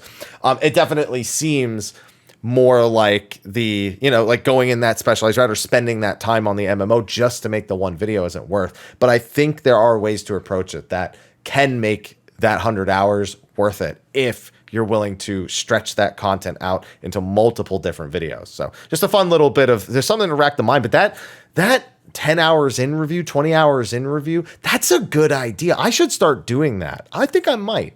We might do that. Maybe we make a separate channel we call time in reviews or something like that. I don't know. As a content creator, you have to be aware of how hold much on. time you're spending making content. If you were to make a 100-hour review of the 5 big MMORPGs, that's 500 collective hours put into Yeah, it's a lot. videos. You could make 50 smaller videos in that time. That's almost one video a week for an entire year, which would be much more efficient to grow a brand new YouTube channel. YouTube requires constant content, Yes. and putting hundreds of hours into gathering footage for a video is a luxury very few smaller creators have. As Ginger Prime puts it, MMOs are not only tribal by game design, but by business model. They're Yes. designed to create that in-group and then ask for both time and money from the in-group, from either subscriptions or an in-game cash shop. And if paying a lot Or of both. money over a long period of time is also required to reach the minimum requirement to review something, many simply won't bother. For older Fair. MMOs, that can become an almost impossible challenge Oh, for a goodness. new content creator. If the game has 10, 15, or even 20 years worth of content and you approach it as a brand new content creator and you're expected to play through all of it before making a video, you're spending months, potentially years of your time. The more he talks about this, the more I want to do my idea. might not even be relevant by the time you get to making it. The content may have changed, or the YouTube and Twitch viewer base may have dropped off, meaning your time investment into what could have been your career can be lost. Yep. I think that it's very much about how you present the review. Like, you can have a review, you can have a breakdown, you can Have a first impressions. etc.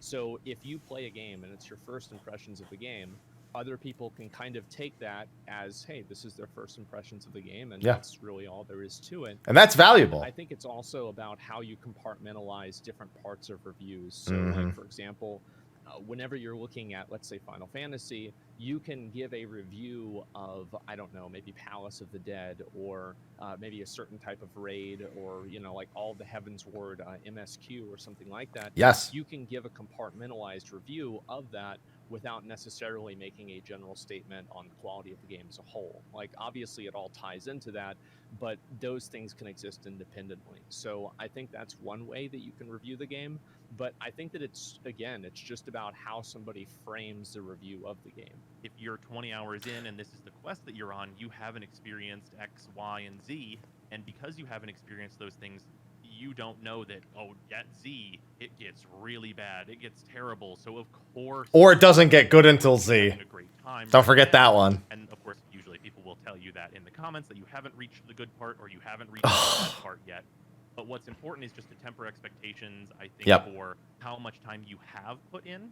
And for larger publications like IGN and stuff, it obviously it will never make sense for them to really No. cover MMOs, because at the point where you're putting in the man hours to fully cover, like do a full review of like beat the game, similar to how you would say you beat God of War, and now, well, I'm going to talk about the entirety of the game. I have this large article here. If you did a similar thing with World of Warcraft, it would take that person Oh, multiple boy. years. And if you're having that person on payroll for multiple years just to get one article, that's never going to be worth it. I Nope. would say 10 hours is probably a good baseline, and it should be. There, see, 10 hours. We're on the same page here. Should introduce you to most of, if not all, of the systems that you're going to see as you Okay. go through this game. I don't know about in 10 hours for the MMO. Now, where the first 10 hours There are single player games that don't get through all their systems in 10 hours. Then there's single player games that don't even take 10 hours.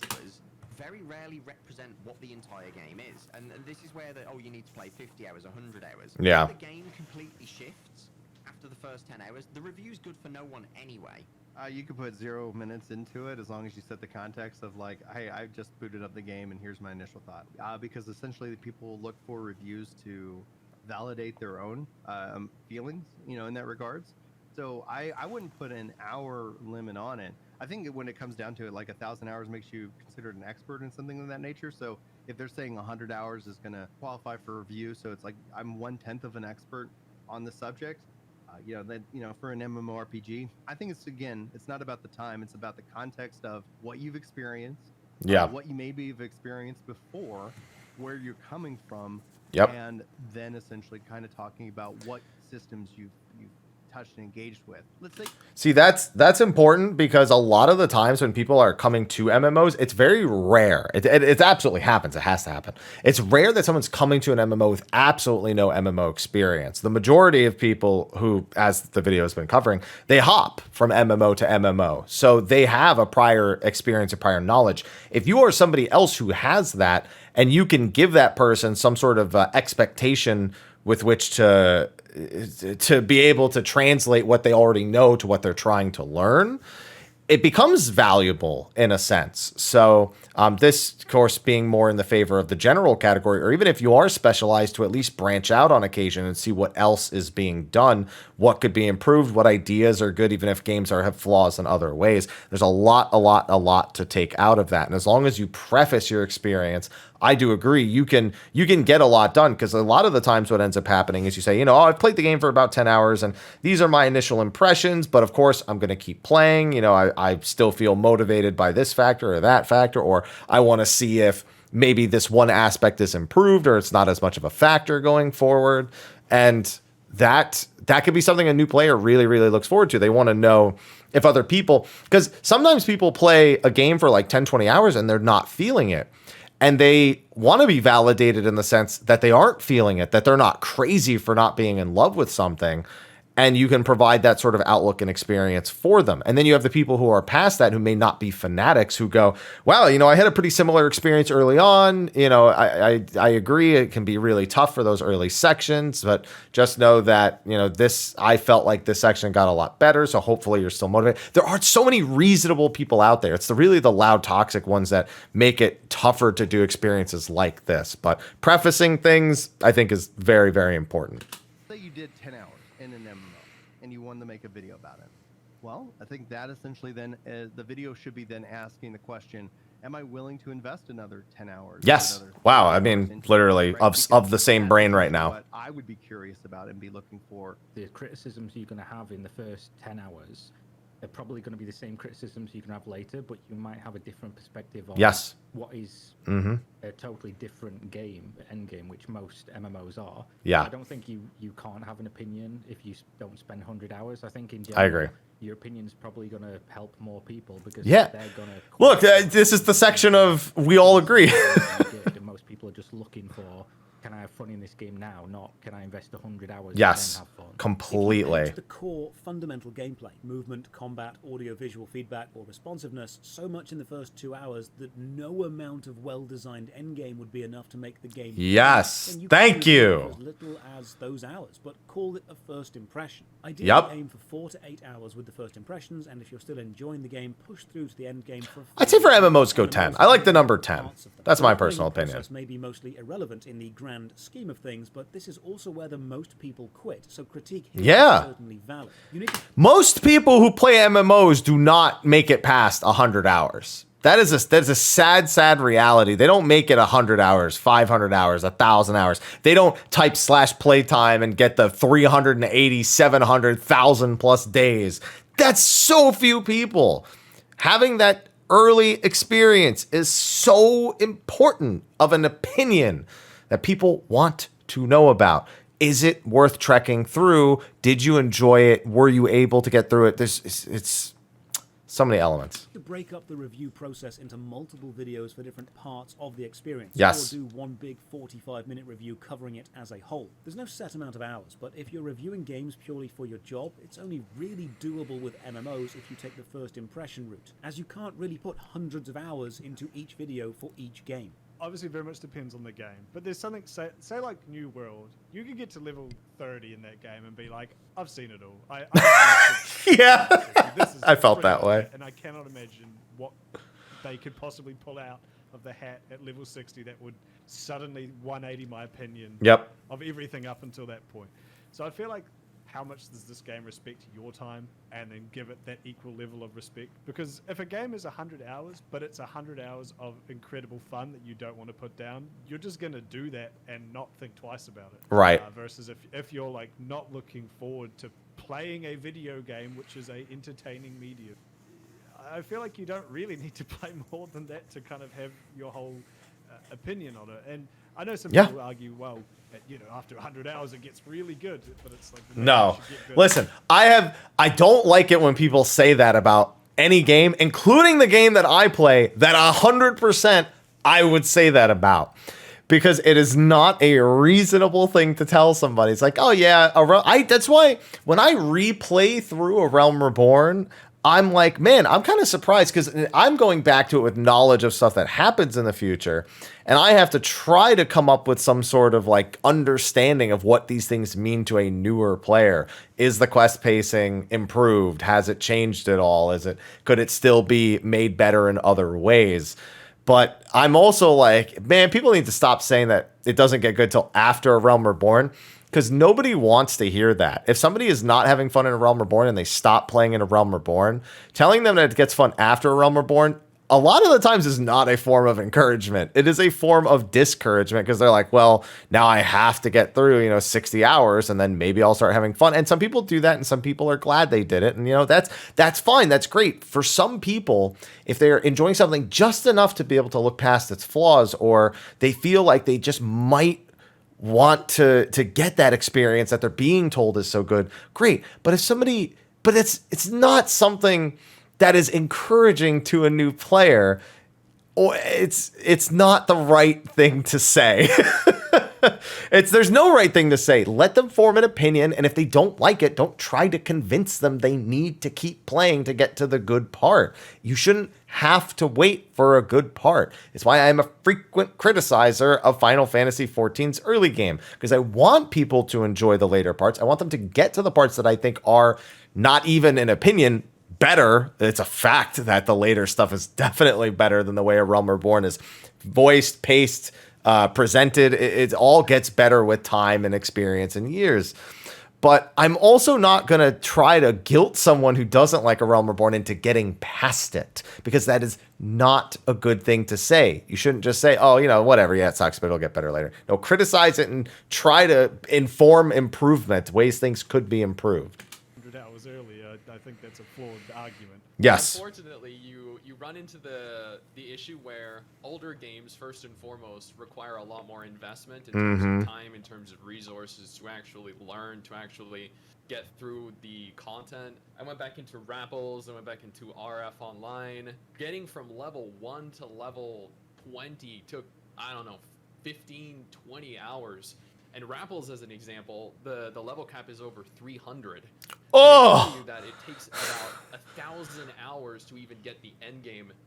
To put in 100 hours into Rapples is the tutorial. So these old games, it doesn't matter if you put 100 hours into them, you are not going to please the people that are still actively playing them. I'm glad that you make the distinction, because it probably is much easier for someone who's just only focused on one to then expect them to have like the super deep dive. Like a content creator I follow on Guild Wars 2 is Mighty Teapot, and Mighty Teapot pretty much only does Guild Wars 2, maybe some New World, but like only Guild Wars 2. And so you can pretty much guarantee that Mighty Teapot knows everything about Guild Wars 2. So like you're never gonna miss anything. But it's gonna take Mighty Teapot some time to come up with all of this stuff, because they primarily stream, they don't make as many YouTube videos, the guides take more time, so on and so forth. So I would say that with them, you would expect them to put as much time as possible, and then the kind of when it's ready approach. For starters, your point is the exact point that usually I make to people, which is like, I use KOTOR 1 or KOTOR 2 as an example, which at most those games take 15, 20 hours. So like these games are considered like people's favorite games, and it's like these games do not take very long to beat at all. And so when you compare them to just WoW Classic, which on average took players anywhere between 200 and 400 hours to reach max level, which is honestly like not that much if you think about it in an MMO context, but in a lot gaming context, it's an insane amount. I want to know, and I'm sure the numbers are out there, how many people actually got to level 60 when WoW Classic came out? I got to like 30 something, and I'll be fair to WoW Classic, I picked Paladin. WoW Classic Paladin leveling, if you don't have a group to run as holy, is notoriously terrible. I already knew that going in because I had played World of Warcraft during the level 60 era. I played it a lot during Burning Crusade and Wrath, and I finally stopped playing in Cataclysm. I knew what all those leveling curves looked like. I knew that leveling it before Ret Paladin was this god tier job like it was in Wrath of the Lich King, when all of a sudden they were two-shotting all the mobs while you were leveling up. That it's absolute pain if you're not spamming dungeon runs. But I wonder how many people actually got to 60 who across everyone who made a character, every new account that made at least one character. I'm curious. It's like that's like the amount of hours you put in a shooter, you know, that you play for a year or two or so on. Yeah. So 100 hours is just incredibly unrealistic. I do understand where general viewers would come from to expect a content creator to put 100 That looks like a hours face. into a game, but Sorry, the game. realistically, that's not going to happen. And I think that specifically MMORPGs are supposed to replicate different people's lives, and so have so many different paths to take that it's almost impossible to cover that. Just looking at character creation, a lot of games have multiple different starting paths. And for a reviewer to expect a reviewer to experience multiple different class paths before even playing the game in order to give a valid opinion is just completely unrealistic. Depend on the creator and what type of review that you want to create. For example, I don't think every MMO review needs to talk about raiding. I don't think every MMO review needs to talk about PvP, right? I think I agree.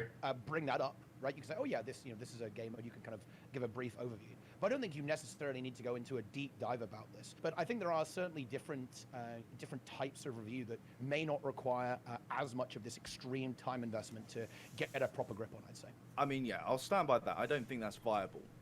Okay, and I think as well, definitely not. You have that communication as a creator between you and your audience to be realistic, so they understand that there has to be a certain amount of there has to be a limit. 100 hours until it gets good, or until you can really do a full review. Okay, great. I guarantee that if you were to compare that as well to, let's say you spend 20 hours. Now, personally, I've spent Biomutant was about 20 hours, and even then I wasn't completely finished. But I made it quite clear that I spent a set amount of time in this game. Right, I was just very transparent about it. If somebody wants to say, well, it gets better after 100 hours, I'll be like, fine, okay, maybe it does. But then the question is, does everybody have 100 hours? I mean, maybe in the MMO space, but when it comes to more general games, do people really have that time within a week or even a month? Most of the people that watch my videos are most likely working full-time jobs. Taking on the MMORPG, this is a lot closer to trying to review a television show or a podcast series or like Critical Role or an anime, something that is episodic.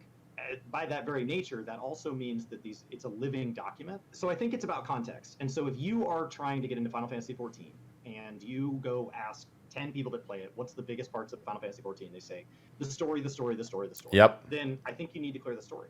And I don't really care if it takes you 100 hours or 300 hours or 60 hours. I don't care. You need to finish the reason you're there. These are the things I'm looking for. That's a good way of putting it. The reason that you're there. I like that.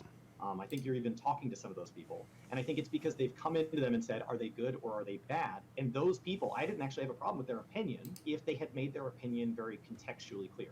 For example, in Final Fantasy XIV, it's well known that it can take you hundreds of hours to reach end game. As a person who is wanting to review Final Fantasy XIV, provided you're not using the skip or anything, which is, by the way, illegal, then you won't be able to review the story really, and maybe a little bit of the limited low-level content.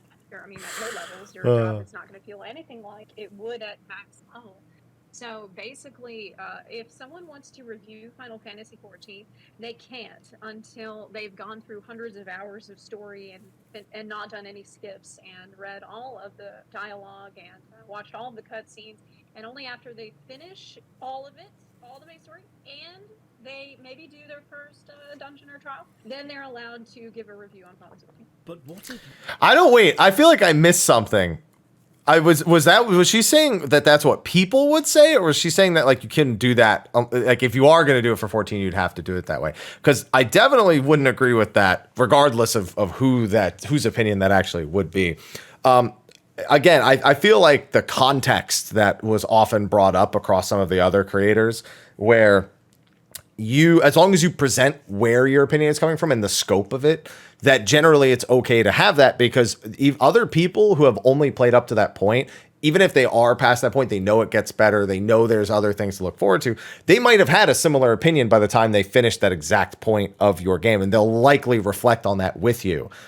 It's possible that you could do something, you could just be completely wrong about everything. Like there's like saying, oh, there's no cutscene skip. Like if you like reviewed Final Fantasy 14's like first 50 levels, and that was the scope, and you were to go out and say things like, you know, there's no voice acting in any of the cutscenes, instead of saying like there's limited voice acting, or there's no way to skip cutscenes when there is in fact a way to skip cutscenes. And other people had skills unlocked that I had no idea that I could unlock, but there's tutorials that pop up that tell you those things. It's again, within the scope, as long as you make sure to cover the most basic things, I think you are well within your right to post a video on it. If you want to say, oh, I did a Realm Reborn, I'm brand new to Final Fantasy 14 and I finished a Realm Reborn, this is how I felt about the game by the end of that. Okay, if they keep playing through Heaven's Ward, if they decide that's something they want to do, then they do it again. And they only talk about their experience playing through the story, doing their class quests, doing the few dungeons. Maybe they dip their toes in some old content like normal mode raids or a 24-man or something. And that informs their opinion a little bit. But even if it doesn't, they can still have a pretty reasonable outlook on the game for the average player that doesn't have to dig too much into the specifics. So definitely don't agree that you have to do all of those things before you can be making content on Final Fantasy 14. And again, I feel like we've seen that a lot with the number of people getting into it for the first time. You could put hundreds or thousands of hours and lots of money into a video. Well, then you'd hope it would be a video which remains relevant for a long time. It won't. What we call evergreen content on YouTube. Unfortunately, because MMOs are being constantly updated, very little content created for them can be evergreen. I know what section is coming next. Content is a build or a guide video, which can change when the next patch or expansion comes out. And this causes a strange feedback loop, where the most efficient type of content to make as is repetitive, is also seen as the lowest effort by the audience. Yes. And this is part 5. Speed over depth. 100%. The number of videos I make that are quote easy videos because they are consumed by the community is definitely high. They don't require a whole lot of depth. That doesn't mean I don't make videos with depth, or at least with the digestible depth, as I like to call it, where you cover overviews and important details, but you don't break down like the individual potency per second over, you know, a 3-minute encounter or rotation and blah, blah, blah. But you still make sure you cover all the basis and some fringe cases of how to use certain things. But the majority of my content needs to be, oh, what was on the lodestone today? Oh, what are they doing next patch? Oh, what did they say in the most recent live letter? Oh, can I break that live letter down into multiple topics to talk about them for a longer period of time? Oh, the latest raid came out. Let me do a clear video on normal. Let me do a guide on normal. Let me then do Savage, post my clear VOD on Savage, do the guide on Savage. How did I feel about Savage? You know, review this encounter, review that encounter. Talk about the way that strategies evolved in the second week. Or these are really quick and easy videos to make that don't require a whole lot of depth. They just require a decent amount of, they require just enough time to do the clear, or just enough time to be able to understand what it is you're actually seeing. And it is a problem. It's something I wish I didn't have to do, because I much more enjoy the long form videos where I'm able to produce something of more depth. It's more satisfying to me, but it is also less viable to do. So before we even start this section, that's my entire take on the whole topic. RPG content pushing creators to release content before it is ready, or to make repetitive videos. Yeah. If you spend 100 hours making a thorough, in-depth review of an MMO, it will remain at the top of the YouTube results until an update or patch comes out and someone else makes another video with that update or patch number in the title. Because that's what people are now searching for, and that's what the algorithm will now serve up. This links back to the viability of making one MMO video in the same time that you could make 10 older game reviews. The MMO will change and your video will become obsolete, but the older games will not. It is almost impossible to make evergreen content on any MMO, because any living MMO is itself not evergreen. Ironically, the only way to create evergreen content for an MMO is to make a video about a dead or dying one, because they are the... I do think there is one other kind of evergreen content, and I'll use Zeppel again as an example. Content that's not about the game. Content that uses the game as a medium.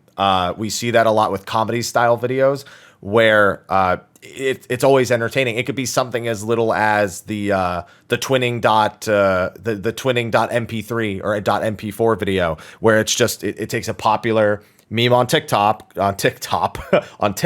Sorry, it's been a long video already. Or, you know, the original one, which takes the guy in the kind of like the 3-button shirt with the khakis on, doing the dance moves to it.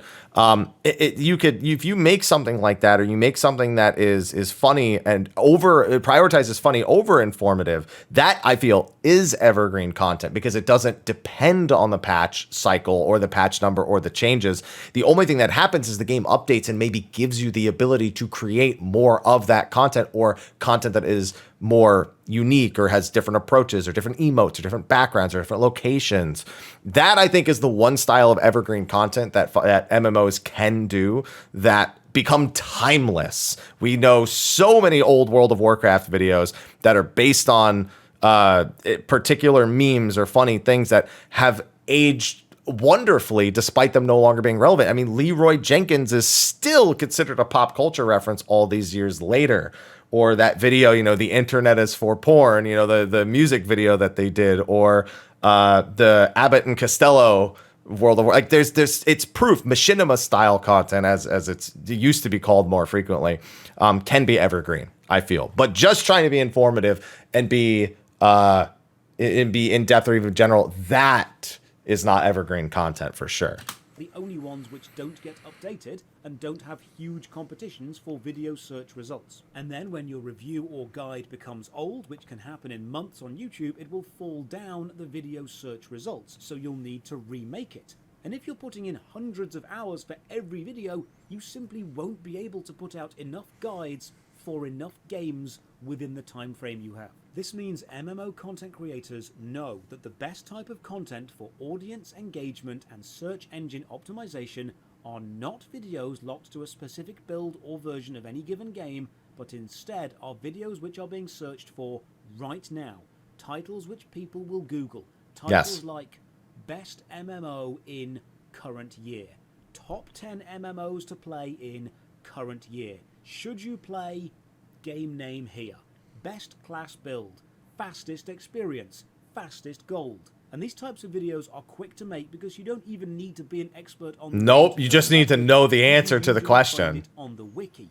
Yep. You can easily remake these videos every few months to remain relevant within the search results. You could, of course, be a general MMO creator and make content for the lesser known games, guides for games with very few players and very little competition. But the time investment is still the same, and you now know that the views will be abysmal because the player base simply isn't there. 10% of a 1,000,000-person player base is still more than 100% of a 100-person player base. Players want content for their MMO, and the vast majority of the MMO player base is centralized on the big ones, such as World of Warcraft, Final Fantasy XIV, Elder Scrolls Online, Guild Wars 2, and RuneScape.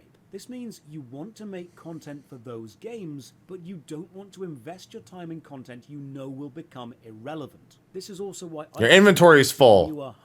Josh, drop something. Worst MMO ever series. From a purely analytical standpoint, there are simply more people searching for those games. And as a full-time content creator, I need to balance the truly awful games which get viewed less with the rage bait of including actually quite good games which get viewed a lot more. Beyond this, there is another major factor. Being the first to report on an update within a game most views, even if you're not the highest quality, because interest is at its maximum right then. In the gaming world, a week is a lifetime. A month is ancient history. If an event is newsworthy, it's being searched for right now. This means as a content creator, you are caught in a balancing act. The longer you work on a video, the higher quality it will be. But the subject itself is becoming less and less relevant by the hour. So, as somebody who makes guides for Final Fantasy XIV, I ran into a very, very difficult time in Shadowbringers, I want to say, where I felt this immense pressure to improve the quality of the guides that I was putting out by waiting a week, 2 weeks, 3 weeks to produce the guide to see if strategies changed or something more optimal came out, so that I could report on something that was more, I guess, important for the long run. But when I did that in practice, or in theory, that makes sense, but in practice and execution, the viewership was so much lower because everyone just wanted to see how everyone was getting their clear done. Most people don't even change their strategies going into 3 weeks, 4 weeks, 6 weeks, 2 months, 3 months, 5 months. They just stick to something because it was the first thing that they learned.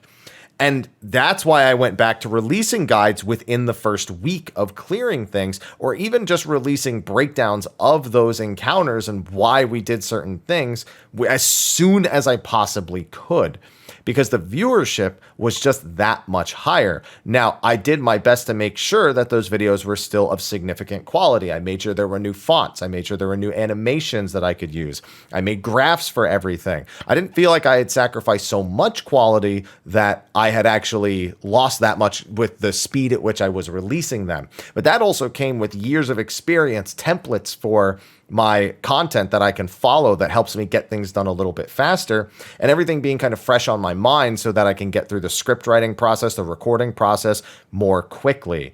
And I found great success, especially with the Endwalker tier. I mean, my P4S is my least viewed one, and I completely agree with that because even in my own video, I said this will probably be the least relevant video of all of my guides in the coming years. Like I just openly acknowledged it. I also just realized I uploaded a bunch of stuff to the wrong channel. I meant to upload it to my VOD channel as I went to go get my viewer accounts. Oopsie. Gonna have to upload that overnight. But I mean, like my P3S guide has how many views does this have? Let's just do Pandemonium Savage. And these, again, this was me going back to trying to get them out as quickly as possible. Pandemonium, First Circle, Savage, First Clear, 57,000. Savage, First Clear, I guess, oh no, here they are. Pandemonium, First Circle, Savage Guide, 256,000 views. Pandemonium, Second Circle, Savage Guide, 235,000 views. Pandemonium, Third Circle, Savage Guide, 369,000. Pandemonium, Fourth Circle, still 131,000, and the strategies in that video are completely dated, which is really where the biggest problem comes. It's 2 videos with still pretty good approval rates, but realistically, those wouldn't be the strategies that you use. They were put out for sake of speed with week 1 strategies. I make sure that I put a disclaimer, a warning at the front of the video saying these things, but it is just a perfect example of content that was created with speed in mind over making sure it was relevant for the long run. And that's because if I don't do that, the viewership diminishes extremely. Using, I guess I'll use Eden as an example. Eden's Promise Umbra Savage Guide.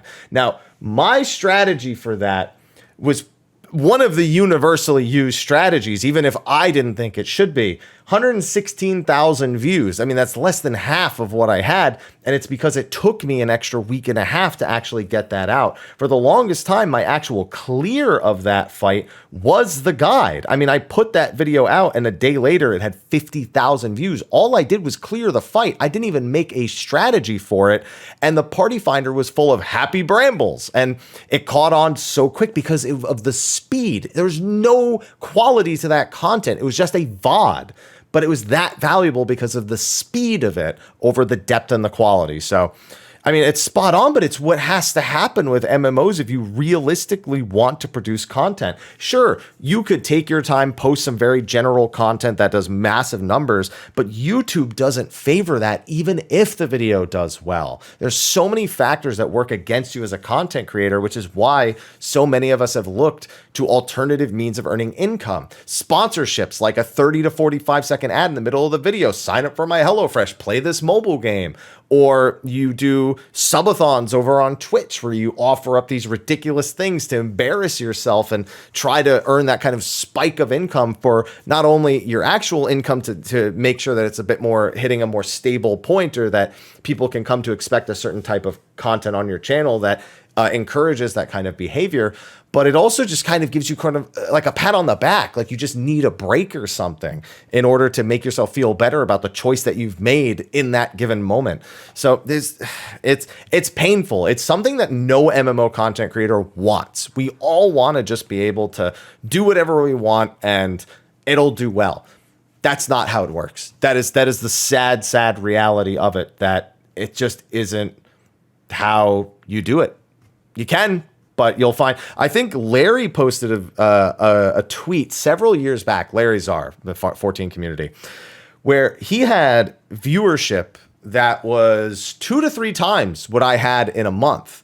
But the pay that he received was abysmal comparatively. I had earned 2 to 3 times his earnings because I was posting more consistently, and my viewership watch minutes were generally higher or the same, but with just the more frequent ads. The first 24 hours of a video being out is where a video earns the majority of its money. You need those quick clicks, and you can't just have that kind of long form, as Josh calls it, evergreen content, if you want to have decent enough numbers, or you need to have evergreen content on a channel that also is more frequently uploading. There's all these little bits of politics that aren't even just specific to MMOs. I mean, this is a topic that branches into YouTube in that it doesn't support quality over quantity. YouTube supports quantity over quality, but it supports it because the general public supports it. The public wants quantity over quality more often than not. We love those of you who prefer quality. We wish we could give you absolutely everything, but it's not realistic and it sucks. It really does suck. And I press spacebar.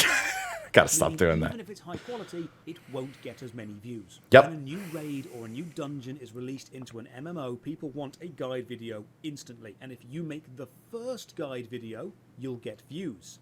If you make the best guide video a month later, you'll now be fighting an uphill battle against the YouTube algorithm because it already has that search result covered and that video already exists. Yep. The only way your video would have any value is if there is new information in your video that's not contained in the old one, in which case your video might become popular, and it will stay popular right up until there is another patch or another expansion and someone else puts 100 hours in and makes their video which overtakes yours. It is impossible to know how long your video will remain relevant for, which means it's impossible to know how much time is worth putting into it. The solution for a creator is to be both the first person to release a video and then the person releasing constant updates to always be at the top.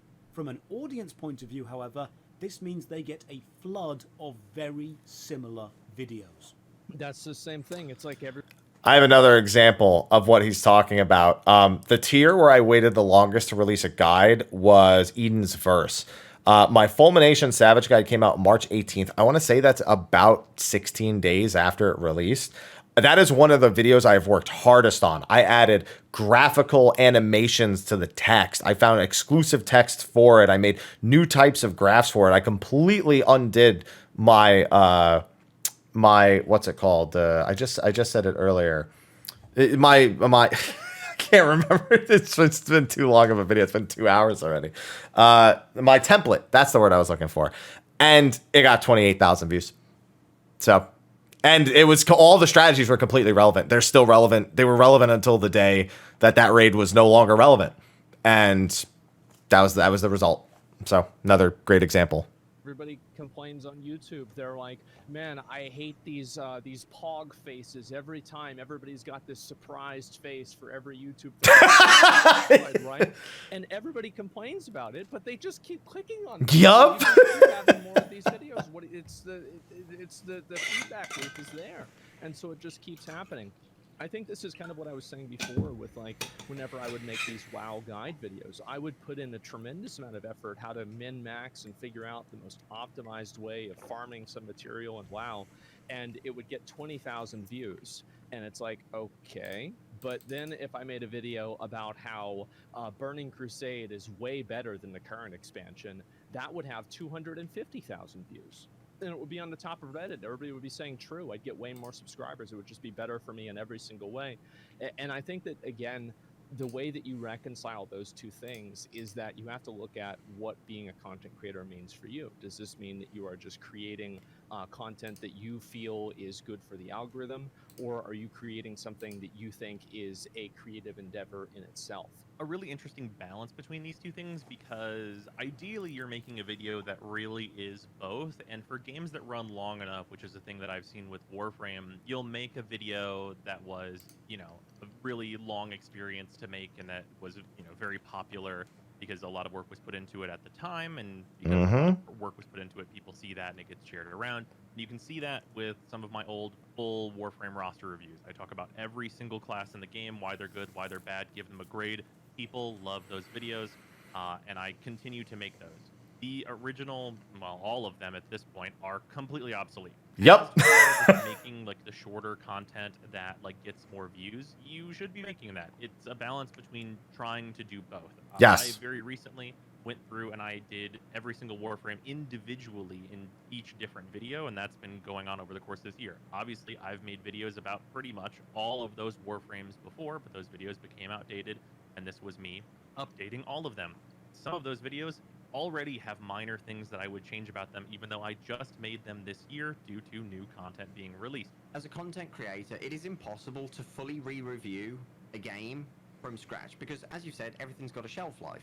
If you're putting like 300-400 hours into a full review of the game every year, by time you've done that review, it's dead on arrival. I feel like content creators doing that, it is definitely much easier to make the initial long review where you've put 10, 20, 30 hours in, depending on what your kind of time frame budget is for that. And then when there's an update, add your own update as a sort of addendum to your original review. As long as you're kind of referencing that initial review and saying, here's kind of like my patch notes for the game since the new patch notes, I feel that's the best way to do it. The people that are watching those videos are most often going to be people who play the game anyway. They're aware of what the current situation on that game is, or at least I feel that that's the way people view these videos. The more time it's completely right. So I press space, but I gotta stop it. I'm such an idiot. So many people who already know the answer to the video click the video because it's just like second habit to watch something that they're already involved in. Like, oh, I always watch what this creator puts out. It's like that morning they'll read the Lodestone post for Final Fantasy 14. That's the main news site, you know, the official one. Like, oh, sweet, there's the live letter is going to be happening on August 12th at 4 a.m. Pacific. I'll put out a video saying, hey, just so everybody knows, in case you didn't see it on the Lodestone, you know, there's a live letter August 12th at 4 a.m. Pacific. We'll, of course, be doing coverage here on the channel. Here's what I'm hoping to see. And they'll be like, ah, yes, I must click on this video. Or I will never replay through Realm Reborn, but I really want to know how long it is just in case I ever need to answer that question. It's weird. People have no interest in actually ever participating in the thing that you're doing, want to know more. And so as long as they're at least playing the game, they've got their foot in the door to watch your content. So you need to bear that in mind. And that's just like, and I always would say like, well, if I want to put that time into this video because it's important to me, then I will. Yes. It's not low effort content. It's the content that people are asking for. And the content creator. But it does happen to be low quality. I see people do this all the time. Like, and it's important. I'll make videos that I want to make that I know aren't going to do well on purpose because I wanted to make that video. I wanted that video to exist. The smart thing is to create stuff that people want, you know, because I mean, especially if you want it to be viewed. It's the concept when people are like, oh, you just posting that for the views. Yeah. Yeah. Look at this. Listen, I mean, don't look at it. I'm not going to pull up my YouTube channel right now for the video. Let me just read off some of the recent videos. Next live letter announced. Patch 6.2 live letter part 2. 12,000 views. Patch 6.2 site and artwork speculation. There was no news. It was one picture that I talked about for 13 and a half minutes. 16,000 views. A reminder that PvP Series 1 is ending soon. 9,000 views. Weekly Q&A. 9,000 views. Lore catch-up of stuff that's 4 months old at this point, 20,000 views. Puppet Master job speculation, which I actually did put a lot of work into. That's not a low quality video. 21,000 views. But look, I put a ton of work into that video, 21,000 views. I talked about one piece of artwork and it got almost the same amount of views. Square Enix NFTs begin, 18,000 views. Moogle Treasure Trove returns, 18,000 views. And then, you know, one of them is actually kind of almost, I guess I call it bait. It's about Stranger of Paradise, but it says new jobs, job trees. And people thought it was about Final Fantasy 14, but it's about Stranger of Paradise. It's like lodestone posts. That's it. Look, this one is 39,000 views. They said, oh, we're delaying Dragoon and Astro changes till 7.0. That's it. That's the whole topic of the video. I don't have anything else to add to that. 4-minute video. I'm sorry, an 11-minute video. I saw the one above it. 39,000 views. Low effort, easy to do. Took me, the time it took to record it and then put it into the program and render it. And it was worth every second of doing it, like a million times more than this Paladin versus Warrior versus Dark Knight versus Gunbreaker video that I really wanted to make and has 2,000 likes. It has more engagement than any of my other videos, except in the viewership count where it's barely even it's not even double of that other video that took me 1/10 the time to make. So it's a vicious cycle. You're trying to grow your channel as quickly as possible. You're doing videos that you think has value. Because personally, I've never seen should you do X in Y year, or should you, top 10 MMOs of 2022 when they're the same for the last 5 years. I don't see that being valuable, so I don't personally chase it. But I don't look down on people who do. I think just make the content you want to make, and if people do want to watch those videos, then they'll watch it. You want to serve that market, that's perfect. Fine. People want a hamburger, give them a hamburger. You're gonna stick with that regardless. You can spend, like I did, hundreds, thousands of hours looking into a game like New World, for example, and people who disagree with you will still just vehemently disagree with you anyway on the basis you don't know what you're talking about, despite being proven right, time and time again. So I don't really look at it that way. I just do whatever I think's gonna make sense, gonna be fun for me, gonna get views if that's what I'm going for, and then that's it. I don't really think more about it. That's a good way to do it. Should you play X game in X year approach is good because people often YouTube search and click on the latest videos for each MMO due to them all being constantly updated. I think I would try and find... That was very quick from Lazy. ...sort of heavy medium that someone like you or Lazy Peon does, because I look up these guides, I look up, should you still play this game in this year? What's the best class, But it's very transactional, and I usually don't stick around on that person's channel. I guess finding that's that fair. medium of, it's never going to be evergreen, but to give it the longest shelf life possible.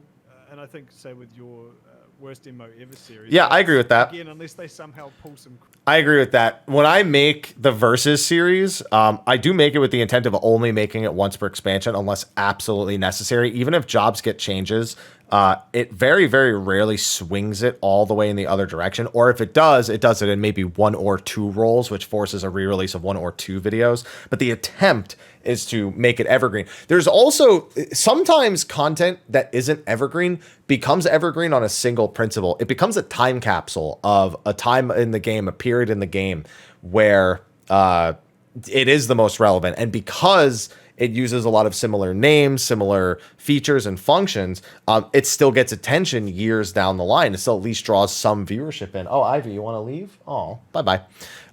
Despite the fact that it is no longer relevant. So it almost becomes evergreen simply because it is no longer relevant, and people like to reminisce on old stuff with MMOs. If I were to release an entire YouTube series on vanilla Final Fantasy 11 experiences, no longer relevant, no longer, it's not evergreen, but it's a time capsule for people. It's a nostalgia factor for people. It's a nostalgia bait in a sense. And it becomes evergreen in a sense. So he's completely right. Kudos is right. You know it won't ever truly be evergreen, but you can give it a lifespan by designing it in a certain period. You can give it something that is more than the lifespan that MMOs generally get out of their content creation. And as long as you can aim for that, you'll at the very least maybe feel a little bit better about the type of content you're creating, even if it's still kind of speed over depth or quality. I'm going to press space. I don't know if I'm tapped in. I am. And completely change the game that you review, and it's all of a sudden now a kart racer. I feel like that review is going to stay relevant. I just realized the whole evergreen thing Josh has been saying the whole time. Well, I guess at the end of the day, so we're kind of just cycling back to it. Profit or as a passion. If you're doing it, you're going to target whatever. You can do it for both, by the way, but it sucks.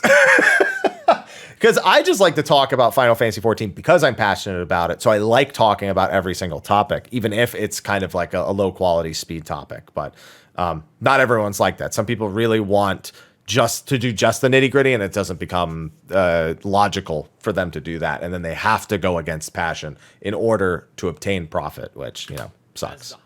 Sucks to have to do. Both on YouTube and on Google. As a passion, then you're going to focus on covering whatever is most important to you. Content creators that do, is X game worth playing in X year, are doing that because they know people are searching for, is Black Desert fun in 2021? Is it fun in 2022? It might have been fun in 2021, but you know, I gotta make my Final Fantasy 11 2022 video. it's still gonna be relevant. But then you run into the issue of you're just making the same videos. Because as like Black Desert, and it does well. For example, they just released a new class, maybe a new region, but it's the same game. So Yep. yeah, you can push out, is Black Desert worth playing every year? But you're stifling your own creativity in doing so. Yeah, you really get are. Stuck in just making one versus the other, and like for example, I have made guide content and shorter type stuff before, but it never really resonated with me. So the evergreen style content was what I was most interested in. But you are right in that trying to make that about like current content ends up being incredibly difficult. For example, not I made reasonable. a video that talks about the successes and like tribulations and history of Final Fantasy 14, but that is 2 expansions old already, and it feels completely outdated. Part of the difficulty I find with that just in general, and making evergreen content that isn't based on a historical timeline is difficult in the sense that people don't as much as you might think want to be educated, and especially don't want to be educated in a heavy-handed way. That's kind of why some content creators like myself don't make as much evergreen content in a modern day context, because a lot of it relies on recognizing what's happening in the space and paying attention to the market. And while those are cool things and very interesting to me, to you, to I'm sure a lot of people watching or listening. I just thought of a super easy speed video I should make after this. I got to do my weekly Q&A after this. It's already 8:18. A lot of short-term content that exists for a certain period of time and then immediately becomes obsolete within a couple of weeks. Things like mount guide videos for a mount that's just released, or a raid guide video for a raid that's just been released. Those videos do exceptionally well within the first week, but then after that, it drops off significantly. Oh yeah. I think so long I'd love to do a as roundtable with you're all these people about this topic. entertaining, tells a story, keeps the viewer engaged, then it almost doesn't matter what the shelf life of the video is, because it will continue to draw people in just on the way that you make the video.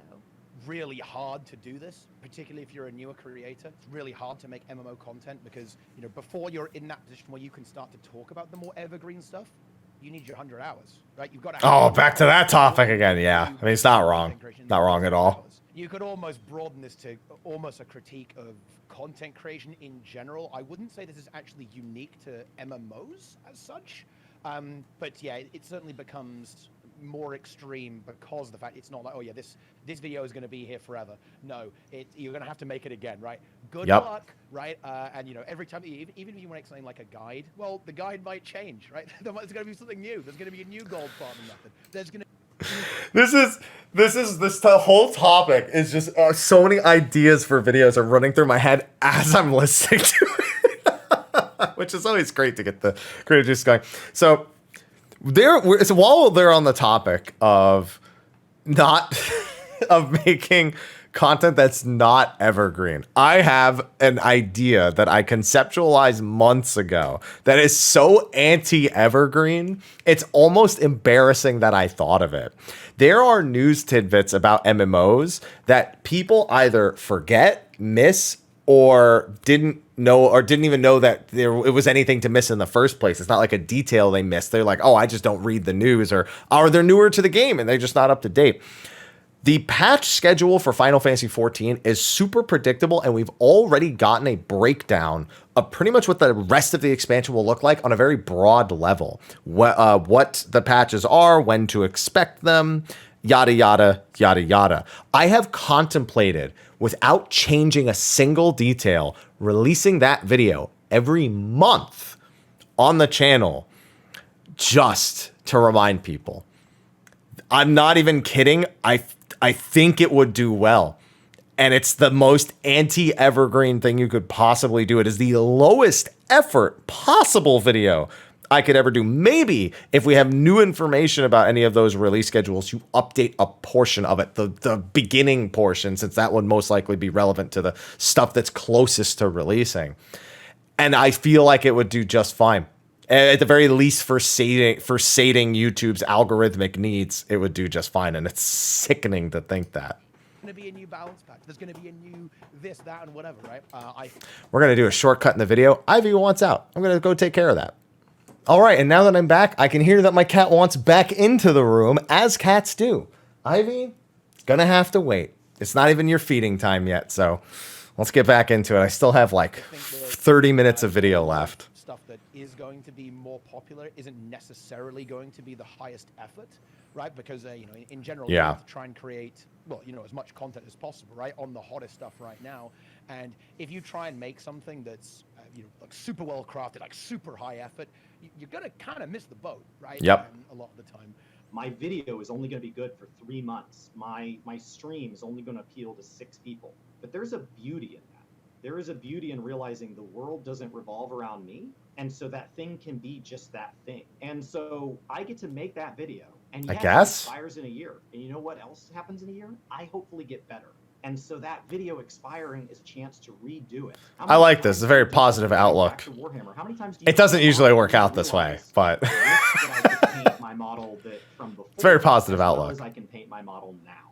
You do need to be aware of what the algorithm demands. You have to feed the beast whatever we are guessing that it wants at a particular time. And so a lot of times YouTubers just, you know, they create content that will please the algorithm. But of course, I have been in the situation where I have made videos, giant videos, knowing that they would become outdated. Like, I made a mount guide showing every mount in the game. Yeah, and as soon as they released another one, I was like, never mind. Obviously, more mounts in the game. And I made it thinking, well, I'll just put it out, and after enough time has passed, I'll make it again. Make another one. Yep. I guess probably due for that fairly soon. We have something in Holidays Routine called the Live Letter. And the Live Letter is where Yoshi P talks about all the upcoming features that are going to be in the next major patch. And this is like a big... I like that she's saying these. She she takes the time to explain what a live letter is, or at least that we have these things called live letters, but then immediately goes on the assumption that everyone knows what that means and who Yoshi P is. To be fair, they probably do know who Yoshi P is if they're watching this particular video, but I like that kind of, oh, we have these things called, but also no details about it. I do that all the time. Big newsy piece of content that is very important. It's very time sensitive. Usually these things happen on a Friday, and there was a time when I would be like, well, I'll just take my time on it and release it on Monday. And not anymore, you don't. Really working out that well. I mean, hell, there were times when I would release that video on a Tuesday or a Wednesday. Eventually, after some trial and error, I realized that is not the way to go. Nope. Now, usually during the live letter, I'm taking notes, and I am immediately working as fast as I can to get it done as quickly as possible. But I do also, you know, I have a quality standard, and every YouTuber is going to have to set that standard for themselves, right? Even if it means after something like that happened, if I need to work 12 hours, 14 hours to get it done quickly, I will. All of us Final Fantasy 14 players, we always say that something takes us 14 hours. It's ingrained into us. Now, you can't do that all the time. You will burn yourself out doing that all the time. But there's another aspect to consider. As useful as maxed level endgame guides are, they don't actually serve the majority of the player base. Correct. Most new players don't become maxed level endgame players. This brings us to problem 6 in MMORPG content creation, the extreme switch in player experience from the very start to the very end of the game. Some of my best videos, most popular videos, are all early game. It's the sad truth. Like, yeah, it's great to see a raid guide get a couple 100,000 views, but how often can I make a raid guide versus providing some insight on something that is newer to the early experience? I mean, I have a video here, you know, Realm Reborn revamped. How much faster is it? That got to be 3-4 videos, and then I got to do it multiple times. A Realm Reborn restart, a Realm Reborn revamped, you know, replaying through a Realm Reborn. Let's play Final Fantasy 14 or Realm Reborn, because as I was playing it, I was doing it in different eras of the game's life cycle, and it became relevant to people who were trying to explore the game for the first time in that specific time frame. And I find that to be invaluable. All of those videos have done well. I have, and to play into the last one, top 5 reasons I play Final Fantasy 14 or Realm Reborn. That was made in 2015. I've not remade that video. I think I have another video for the list. Sorry, sometimes you need these videos to happen. The vast majority of any MMO's player base will experience the opening and the middle bit, but not the hardcore end bit. Many new players, especially casuals, aren't even thinking about the ending, and if the beginning isn't good, no amount of telling them it gets better will make them stay. So very it's true. to make content aimed at the new player, such as beginner's guides and first impressions, but this is again another major issue with the MMORPG content creation process.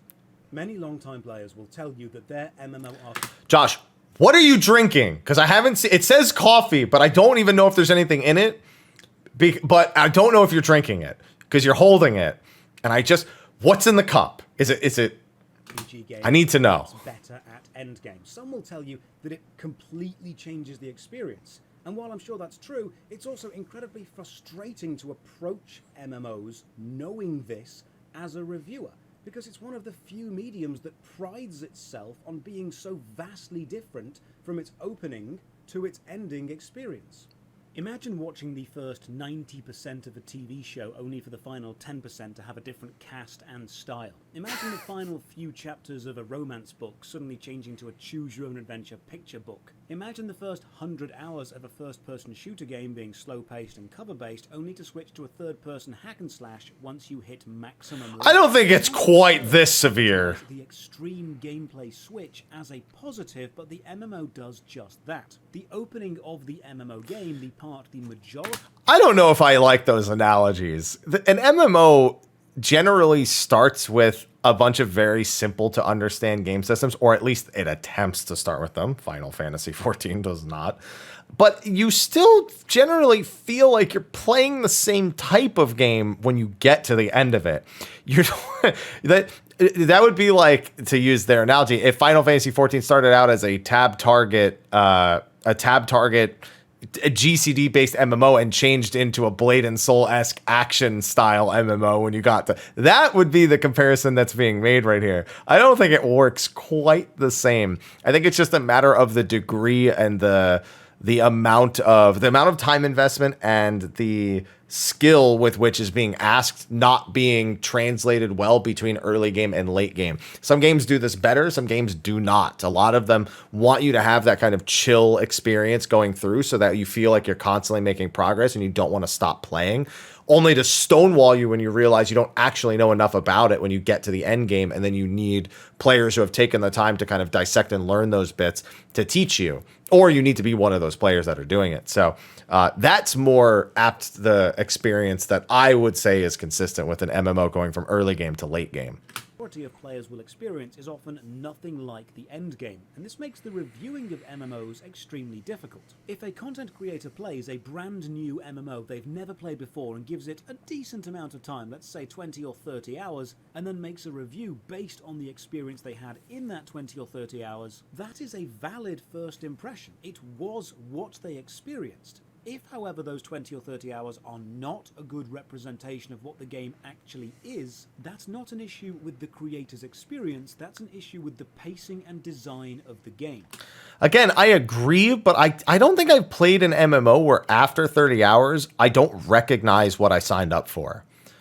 I can't think of one. I could think of how some MMOs try to guide you through a story and then they become rep grinds and killing overworld bosses and whatnot. But I still understand the type of game that I signed up for, the combat and what it can do and what it will be used for, even if I don't know all of the aspects just yet.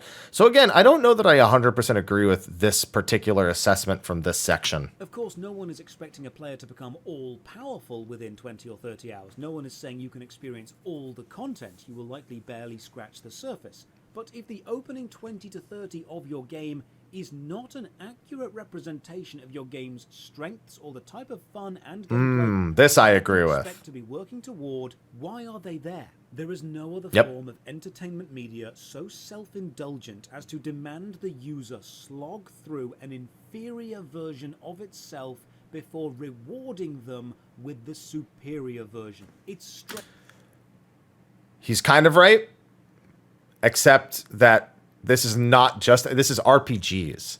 There are some in particular that I won't name because people who are a bit more passionate about them may not appreciate it, but I'm sure you know what I'm talking about. There are games that in the RPG genre as a whole that force you through a lot of tutorials for the first 10, 20 hours, maybe 30. And it's the slog. It is the slog section where it really does kind of divide the people who are bothered by those kind of things and are not bothered by those kind of things. So, strange to a Same. non-MMO player to see that we as a community have come to not only accept but almost expect the genre to treat its best content as a reward for enduring its worst. Unfortunately, this design trope of it gets better again, endgame RPGs, is so but ingrained still. in the MMO Not all the community's time, though. mindset that as an MMO creator, you are often left thinking, I know this opening section is going to be irrelevant later, but I also know it's the only section a massive amount of players will ever experience. So do I review this as a relevant bit of the game? Yes. And risk angering the established player base? You don't care who about tell me, them. This isn't the good bit. Why are You don't care focusing about on them. this? Or do I ignore this bit and rush Ignore. to the good bit? Oh, no. Don't ignore. Don't ignore. New players who wanted a genuine review to show the actual experience they are going to have. Boring opening included. Reviewing an MMO often feels like reviewing multiple games because the MMO itself morphs so frequently into multiple different experiences. And so I've seen modern MMOs actually kind of grow in that level of friction. It's not that the end game is different from the start of the game. Ideally, it's all the same. It's just new content that exists, and then I can then create videos that talk about the content experience. Yes. Rather than the end game experience. Like you can do the first impressions video and you can do the full-on like end game review and service two different markets with those two videos. That was my cats trying to get in. They are not happy about the closed door. Values the other one because first impressions are what most people are looking for. Is this game worth my time? Am I going to enjoy the process before I get to the end game and spend all that time? Because the vast majority of people don't have 100 hours to just put into every game to see whether it's good or not. And if they don't enjoy the initial experience, they're probably going to go and find something else, maybe not an MMO, that they will enjoy the initial experience of. So I think they both have value. People who are already invested in their MMO will not recognize the importance of first impressions when it comes to new player retention. Even if you have to go through 50 to 100 hours of pure boredom to get to the fun part, you could have the most crap leveling experience ever, pure suffering. And if someone says they quit because the leveling sucked, you'll get a comment going, well, it gets good at the end game. People already invested in the game no longer care about the new They don't care. Yeah, they don't care. Even though in the long run, their game may have less players as a result of this experience being bad. I think you just need to explain why an MMO's first impressions are important during the video. You could have the best endgame ever, but if nobody gets to it, what's the point? I mean, again, you're never going to make everyone happy. There's just no way to. But I'm happy. Reviewing a video game, you can do in 20 hours, you can do in 40 hours, because you can go from start to finish, you can complete it, you can cover every facet of a game, you can experience everything a game has to offer. But an MMO, for the most part, successfully completing it is not realistically achievable in that same 20-hour, 40-hour, 50-hour or at all. Even if you were to invest 100 hours, thousands of hours, you probably still wouldn't see what the end game players see. Now, reviewing it from a new player perspective and then reviewing it from an end game perspective are always going to alienate parts of their respective communities. It's disingenuous for a person to say that a game is something based off of just that surface level experience as opposed to someone that invests thousands of hours into it. And you're never going to be capable of addressing everything everyone wants. What we're known for as a genre. Yep. We had these widely different experiences, early game, mid game, into end game, and that's not true of like all of the time. In fact, one of the biggest examples that comes to mind that I believe that you're very familiar with, RuneScape is like a game that I think had so much transferability with the casual audience, not just because of browser game, free, and all that other. That was a big factor, though. As value, it feels like you're playing the game from right away. And I feel like that's always something that people like about games like RuneScape is that it doesn't feel like, dude, okay. People don't understand that that is a good thing to have. I hate to do this. So I played through Xenoblade 1, 2, and I'm playing through 3 at the moment. And at the moment, Xenoblade 1's early game is by far the most tolerable because it lets me play the damn game right out of the gate. I sit through maybe 20 minutes of cutscenes, which still a lot for some people, but immediately, as soon as they introduce the first field area to me, I go around, I know there's unique monsters, there's some side quests that I can do. I'm suddenly at least allowed to choose if I want to continue the story or go forward. I'm allowed to play the game and experience it and learn about it. Whereas in Xenoblades 2 and 3, every time I go to do that, I'm ham-fisted into another experience that they feel they need to railroad me towards. You know, they need to tutorialize it. They need to go just, oh, you have to learn how do auto attacks work? You know, how do your skills work? You know, how does this menu work? And while a tutorial is important, being able to actually feel like you get into the game is a pretty important experience to have for an RPG, and more importantly, for an MMO. If all you're doing is talking to NPCs and doing a story quest that you may not be invested in, that is not a good thing to have. You need to get the ball rolling so people can learn about the actual gameplay elements and not just railroad them through absolutely every single thing. Even if part of that experience is at level 3, you just have to fight 2 mobs at a specific point. You know, then the next quest, you have to fight 1 mob at a specific point, or there's an instance encounter here, or there's like an open world boss that spawned in your way and you want to stop and kill it real quick. Those little things need to be there. But if you don't feel like you can get into a game immediately, it is a matter of slogging through. And RuneScape, also not the greatest example, a super grindy game. People didn't really realize it back then, but the accessibility was big. People would stay after school in the computer labs because they didn't have computers at home just to play RuneScape until the school kicked them out. But it's an important factor. I'm glad to hear somebody bring it up. When I get 99 fishing, then I'm really going to start fishing. And it's like, no, okay, like I can start fishing now. And yeah. Get to whatever, you know. Just go fish. My stance can probably be assumed to be that I wish Final Fantasy XIV did some of these aspects better. I really do. Glorified tutorials that then come into an actual game.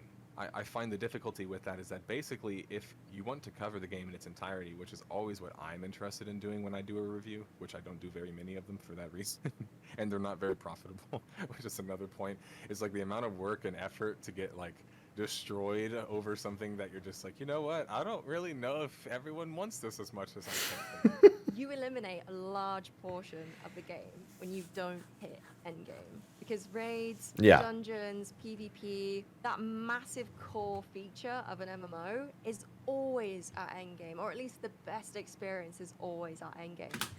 I agree, but as to Josh's point earlier, the majority of people play the early game. So I do think that while you're missing a huge part, you're also playing the part that is the hugest part because it has the largest number of players going through it. So I actually think that the way that MMOs are constructed are very clever because it prolongs their shelf life for each player.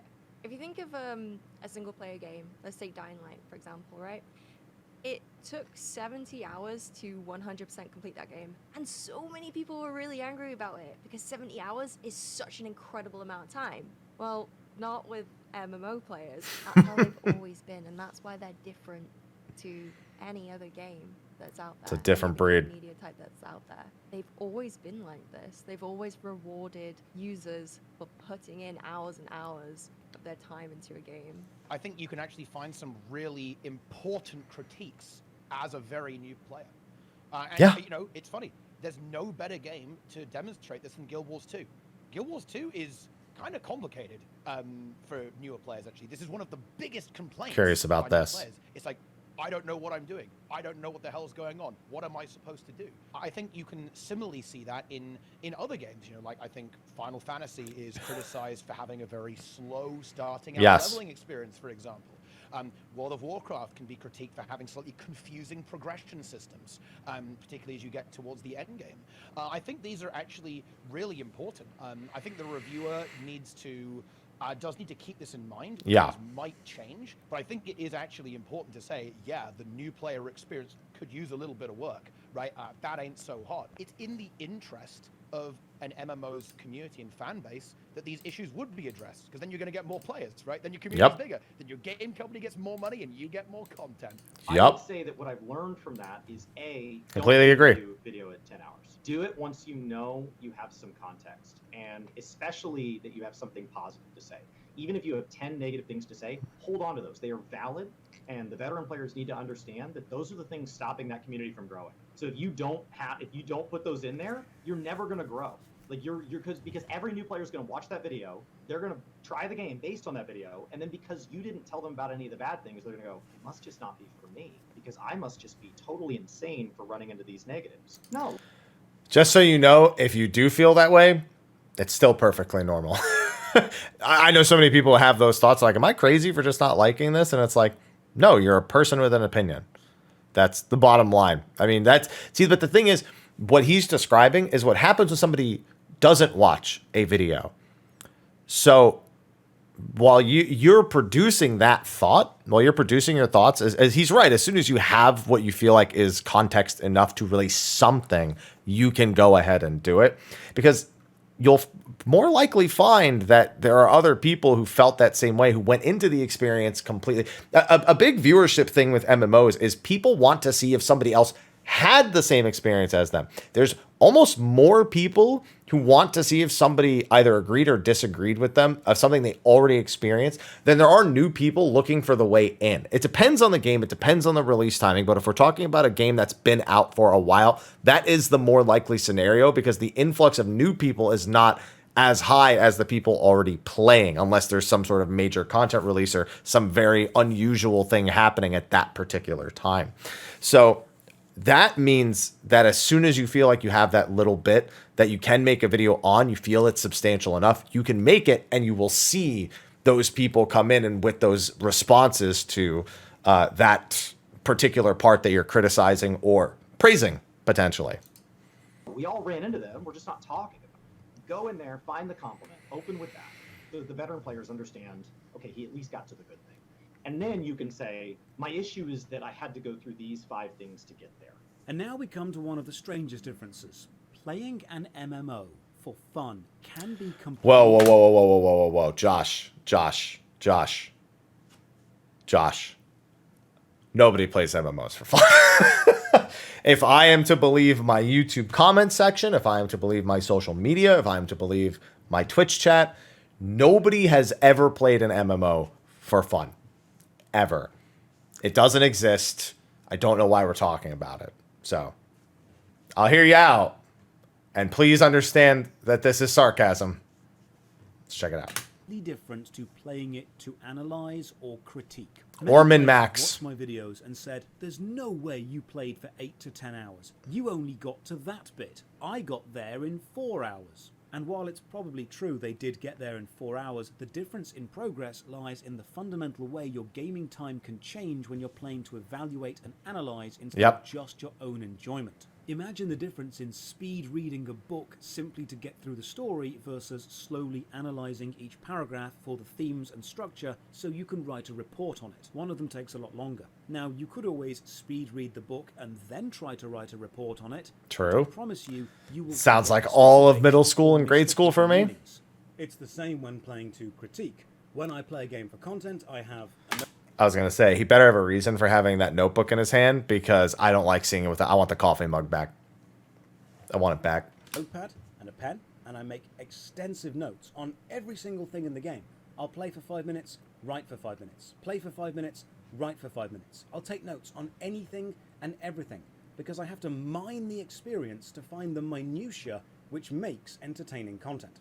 Stopping to take notes, of course, staggers the flow of gameplay, but even without the note-taking, When playing to critique, you don't play in the most efficient way. It's not about speed running the quests or power leveling. You'll click every button in the menu. You'll equip every item. You'll talk to every NPC. If someone Okay, was walking I around the wouldn't game, do that. you'd look like you were lost because you'd be doing everything a completely fresh player would. For example, in my Rift video, I made a joke about how the opening area has an item in the shop called Mudder's Milk. This is a reference to the sci-fi TV show Firefly, but the only way I was able to make that 10-second throwaway joke and find that item was by talking to every single NPC and then opening every shop and reading every item name and description, which is something a veteran player of this game wouldn't do because they know this area is a pointless early game tutorial and a new player wouldn't do it because you've not been encouraged to do that. As a reviewer, you're going to watch all of the in-game cutscenes, read all the subtitles, and then spend some time trying to boundary break because the scenery looks precarious. And it may end up being 20 wasted minutes. Some of those I would do, but not all of them. Or it'll be the funny bit where you manage to find a gap in the floor and fly under the city. You'll complete the opening quest in slower ways because you don't know the optimal route yet. And apparently a bunch of other people knew about it too. Oh no, wait, those are the NPCs. They haven't loaded up, I say. You'll completely break the narrative. Oh, Rift. Playing to critique isn't just enjoying the surface level experience and hoping you'll remember it Is this all Rift? later, because you won't. It's playing suboptimally and interrogating the Rift. experience while making notes. I This think it's often means Rift. in a single hour of gameplay, you'll only actually advance. He said Rift, I just wasn't sure if it was on screen or not. The game. This also means that if you did play for 100 hours as suggested earlier, it's not 100 hours. This of doesn't look casually like Rift. chilling My on the hotbars sofa never just look like playing the that. game. What is he playing? Is this you know what though, I haven't played Rift since launch. Actually, I think I played when they released the progression servers, maybe. No, when it went free to play, not progression servers. Before I think it was Rift for a brief moment. I think it's changed. Those hotbars look too compact for Rift. Rift had very busy hotbars. Referencing it with every other MMO you've ever played so you can compare and contrast the experiences. I'm hungry. Playing in a more analytical way This video changes your for almost experience 3 than hours. gathering footage for YouTube or writing a script. Live streaming an MMO on Twitch is also substantially different, but Yeah, in it is. another way. Live streaming an MMO to an audience is not playing the game efficiently. And No. it's definitely not stopping in silence to take notes every 5 minutes. It's using the game as background ambience while entertaining. Sometimes it's doing strange things in the game which are terrible gameplay but great content. A streamer puts entertaining the audience first, and while high level Like trying to RP walk can be entertaining, such as watching to an a boss endgame kill city at level solo 1. boss kill, those streams appeal to high-skilled, experienced players who understand the complexity of what they're watching, and they can appreciate the gameplay alone. If you're trying to entertain the majority of an MMO's player base, or even a broader gaming demographic using gameplay within an MMO, your gameplay will not be hyper-efficient. It might be deliberately inefficient, silly, or deliberately annoying. The way that I look Yeah. at it is generally I kind of do, like, I'll always try to break the game. It's like whenever the alpha for a new WoW expansion will come out, everybody will watch my stream, not to see me test out the new abilities, but to see what the new abilities can, you know, can you go through that wall in Sunwell with this ability? Or, you know, what happens if you use this at the top of Mount Hyjal and you fly down with it, or like, you know, with dragon riding or something like that. And fundamentally, whenever you're playing a game, if the game is fulfilling, if it's fun, if it's rewarding, that's really what matters the most. And Yeah. I think that you see this a lot with like different types of, especially like professional reviews, is that they will grade a game on criteria that is not valuable to what an average audience player would want. And I think that's a really big problem, honestly, because there's a massive disconnect between what the audience wants to see and what the audience cares about and what reviewers care about. So I try to play the game in a way that Say that the again. review is going to reflect to a certain degree what an average player is going to experience. But that's also very hard to do because, you know, I've got a bunch of people playing with me. You know, I'll have people give me gold. And so whenever I'm playing a game, I have to contextualize all of that and say, like, well, listen, you know, this was not a big deal for me, but for an average person, it's like New World crafting. Yeah, I got furnishing to 200 in a day, but there are people that spent months on it and they still didn't get it to 200. Oh my Fucking God. sucked. So That's whenever funny. you're doing a game. But the most because it important thing is sucked. to review a game in a way that's true to your audience, and I think that's one way that professional reviews have fallen short a lot recently. But the different thing that Yeah, I can imagine the review where I mean we've all seen the video where the content creator is like getting a ton of stuff from people and then like doing something that normally like for someone who just plays with a small group or alone, this would just be a monstrous undertaking. And they're just like, yeah, I don't know what anyone's complaining about. I don't know. It seems really easy. You just log into the game, you unlock it, you get everyone to hand you everything, and then you just do it. I don't understand what everyone's complaining about. You throw that into your review, you know, a satire, and you know, it's entertaining and fun and gets a few lulls and kick W's out of people. Like a totally regular player and look at it from a regular player's perspective. What does the player who's interacting with this at this point in the game where it becomes available, what do they know? Do they know enough things that this is properly tutorialized? Will they be able to do this? Does that content interact with them well? Does it work with a regular person's schedule? If you're a person that is logging on for 1 hour every day, does it work for that? A lot of players, when they first jump in to play an MMO, their first goal is the end game, right? World of Warcraft, get to max level, do raiding and it's the worst. As we've got like a limited time budget on this, we are trying to extensively review in the time frame that we've got. And doing so means we have to extensively evaluate the start of the game, which, as you said, is a good idea. A player would do. They will rush through to the end game. I find it quite hard to review MMOs in that way because I realise that it seems like a very odd review to a lot of people, but it also kind of works in our favour because there are things here that, like I say, players will never see, and other game reviews from the specialized channels, they may not even include any of that. I think it's going to vary by content creator. I think it's a good thing to have. Me saying that I think I should always be playing for fun, even in the analysis, is that it comes through the natural discovery. Deeper dives are when the game then requires it of me, and so I get frustrated. Yeah, I feel like a lot of people who are really, really into a particular game, they forget what it's like to experience something for the first time organically without Googling it or YouTubing it or going to the subreddit or looking at one of 8 billion different Discord channels that exist for no fucking reason in order to just do a basic thing. A game needs organic discovery in its design. And when you provide an opinion based on organic discovery as a reviewer or as a content creator, that may reflect whether or not there are holes in the design that need to be patched up, things that may be too easy to miss. Maybe there's so much text that you miss a particular element, even though it is presented to you as you go through in a mandatory fashion. Or maybe there's too much information overload. Maybe you have too many clashing systems. Maybe your systems are too frequent in their introductions. That is something you get from organically playing a game without looking up what to do.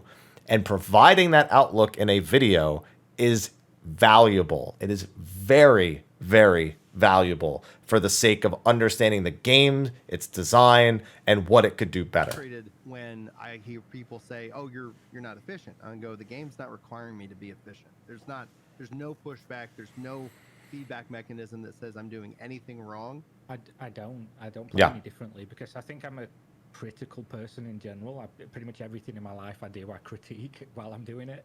So I don't really play the games any differently. I just play it as if a normal person would play the game, and then if I miss something or whatever, I think most people would miss that. And if not, somebody's going to point it out, and that's cool and everything. But I'm just going to play the game to try and enjoy it because I think that's the best way to do it in terms of like how the average person would experience it. Yep. Playing for fun would be an MMO that's good enough for me to play in my spare time. Not making content for it. Just play the game with headphones That's in, true. something on the second monitor, relaxing. You take a break from moaning about the game and just enjoy it for what it is. Playing to critique, you're analysing everything and vocalising your thoughts. Things that aren't a big deal when you're playing for fun or chilling become a bigger deal because your intentions are different. You're making a video to highlight problems with the game, with the hopes that the developers see the video, take your feedback, and improve the game.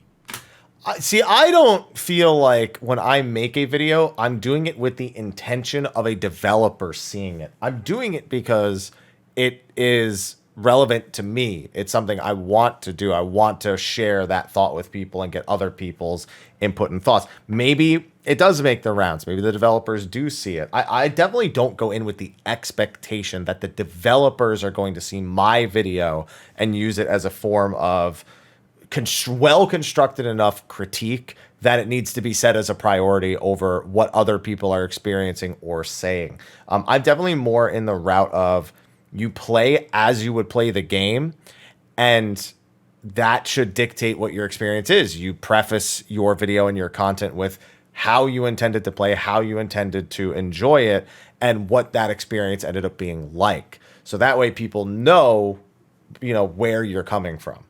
I'm quite a slow player to begin with, unless it's something I've played 10 times already. I'm very much sort of person who likes to absorb the world and even like role play a little bit in some very mild ways, do a bit of the old RP walking, that sort of thing. So I guess if I had a deadline, maybe I actually would be more efficient than how I normally play a game. Because how I normally play a game is very much... that must be bliss for him being able to do that. Same as when streaming. Because I don't know if you know about Xenoblade Chronicles 3 that's launching in just a few days, but I love just kind of like becoming absorbed into them. If you're approaching it with the sole purpose of critiquing... I'm sorry about my opinions, MMO Bite, but they are mine. Specific aspects of it, you're sitting there like, okay, so this person is saying that isn't translated correctly, these textures don't fit, okay, this combat's actually kind of slow and boring, why do I need to kill 15 boars? You go from just having fun, experiencing something new, to immediately having to find fault with as many things as possible. Okay, yeah, I'm definitely doing that with Xenoblade 3. Here's the thing, though. For me, it's because of how divisive I felt about Xenoblade 2. So I'm finding faults, but I'm also dividing them between categories of reasons that I would actually stop playing a game versus things that I just find are funny, like a texture popping. I never cared about the door in Final Fantasy VII Remake. I don't care about the hair sometimes not loading all the properties in Xenoblade 3. I don't care about the stiff top body animations, or sometimes it looks like they're walking in front of a green screen because they're doing the classic RPG walk where they're walking in the whole cutscene, but they're not actually making any progress. So every time the camera cuts, it's the same exact section, so it just looks fake. Like, I recognize those things and I'm critical about them and I bring them up and I analyze them, but I separate them.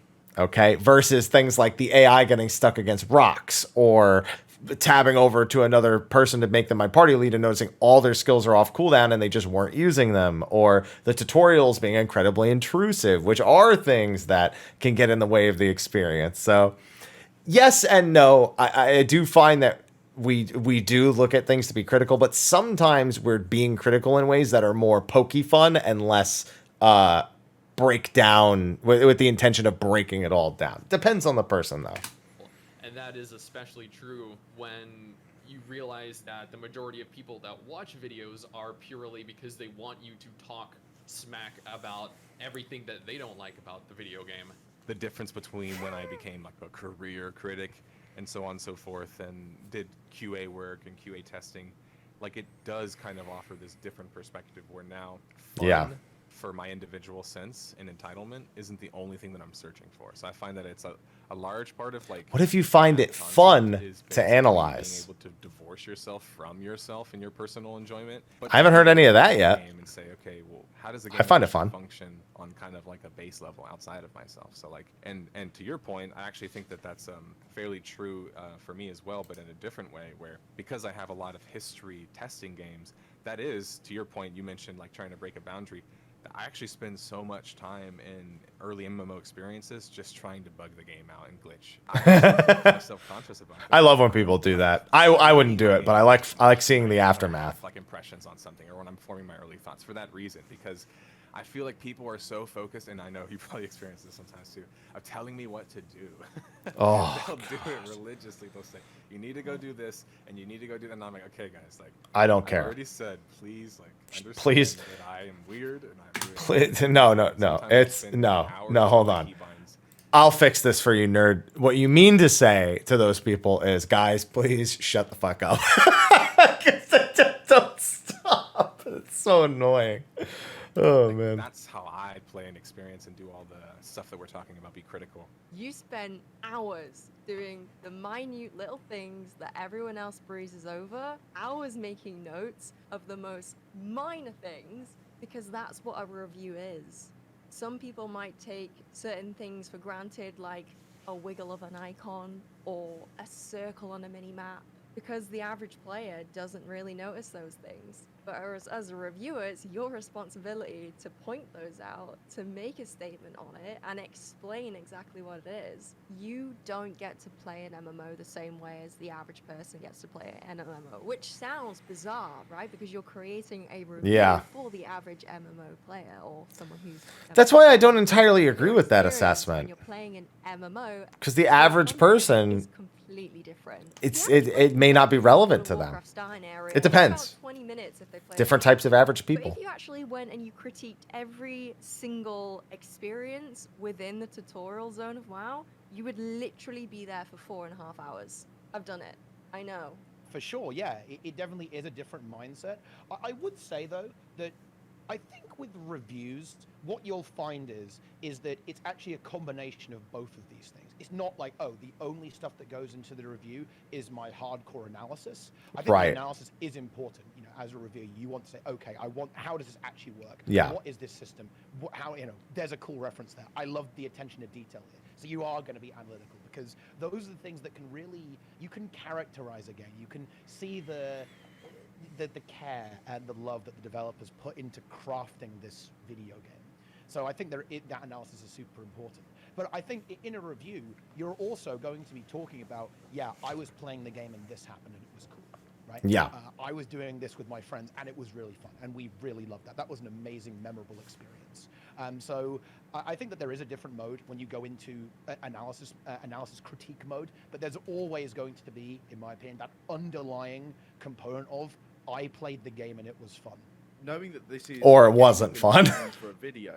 I mean, I do the same thing. Apart from I don't have a pen and paper. My handwriting's like a 5-year-old. Oh yeah, no, I feel you. What my goal is every time is, again, it's kind of going back to I just make clips. Beforehand. Rewatch them. I'm trying to play as if I was a player. Yeah. The keyword there is trying. So there is that issue of wicked.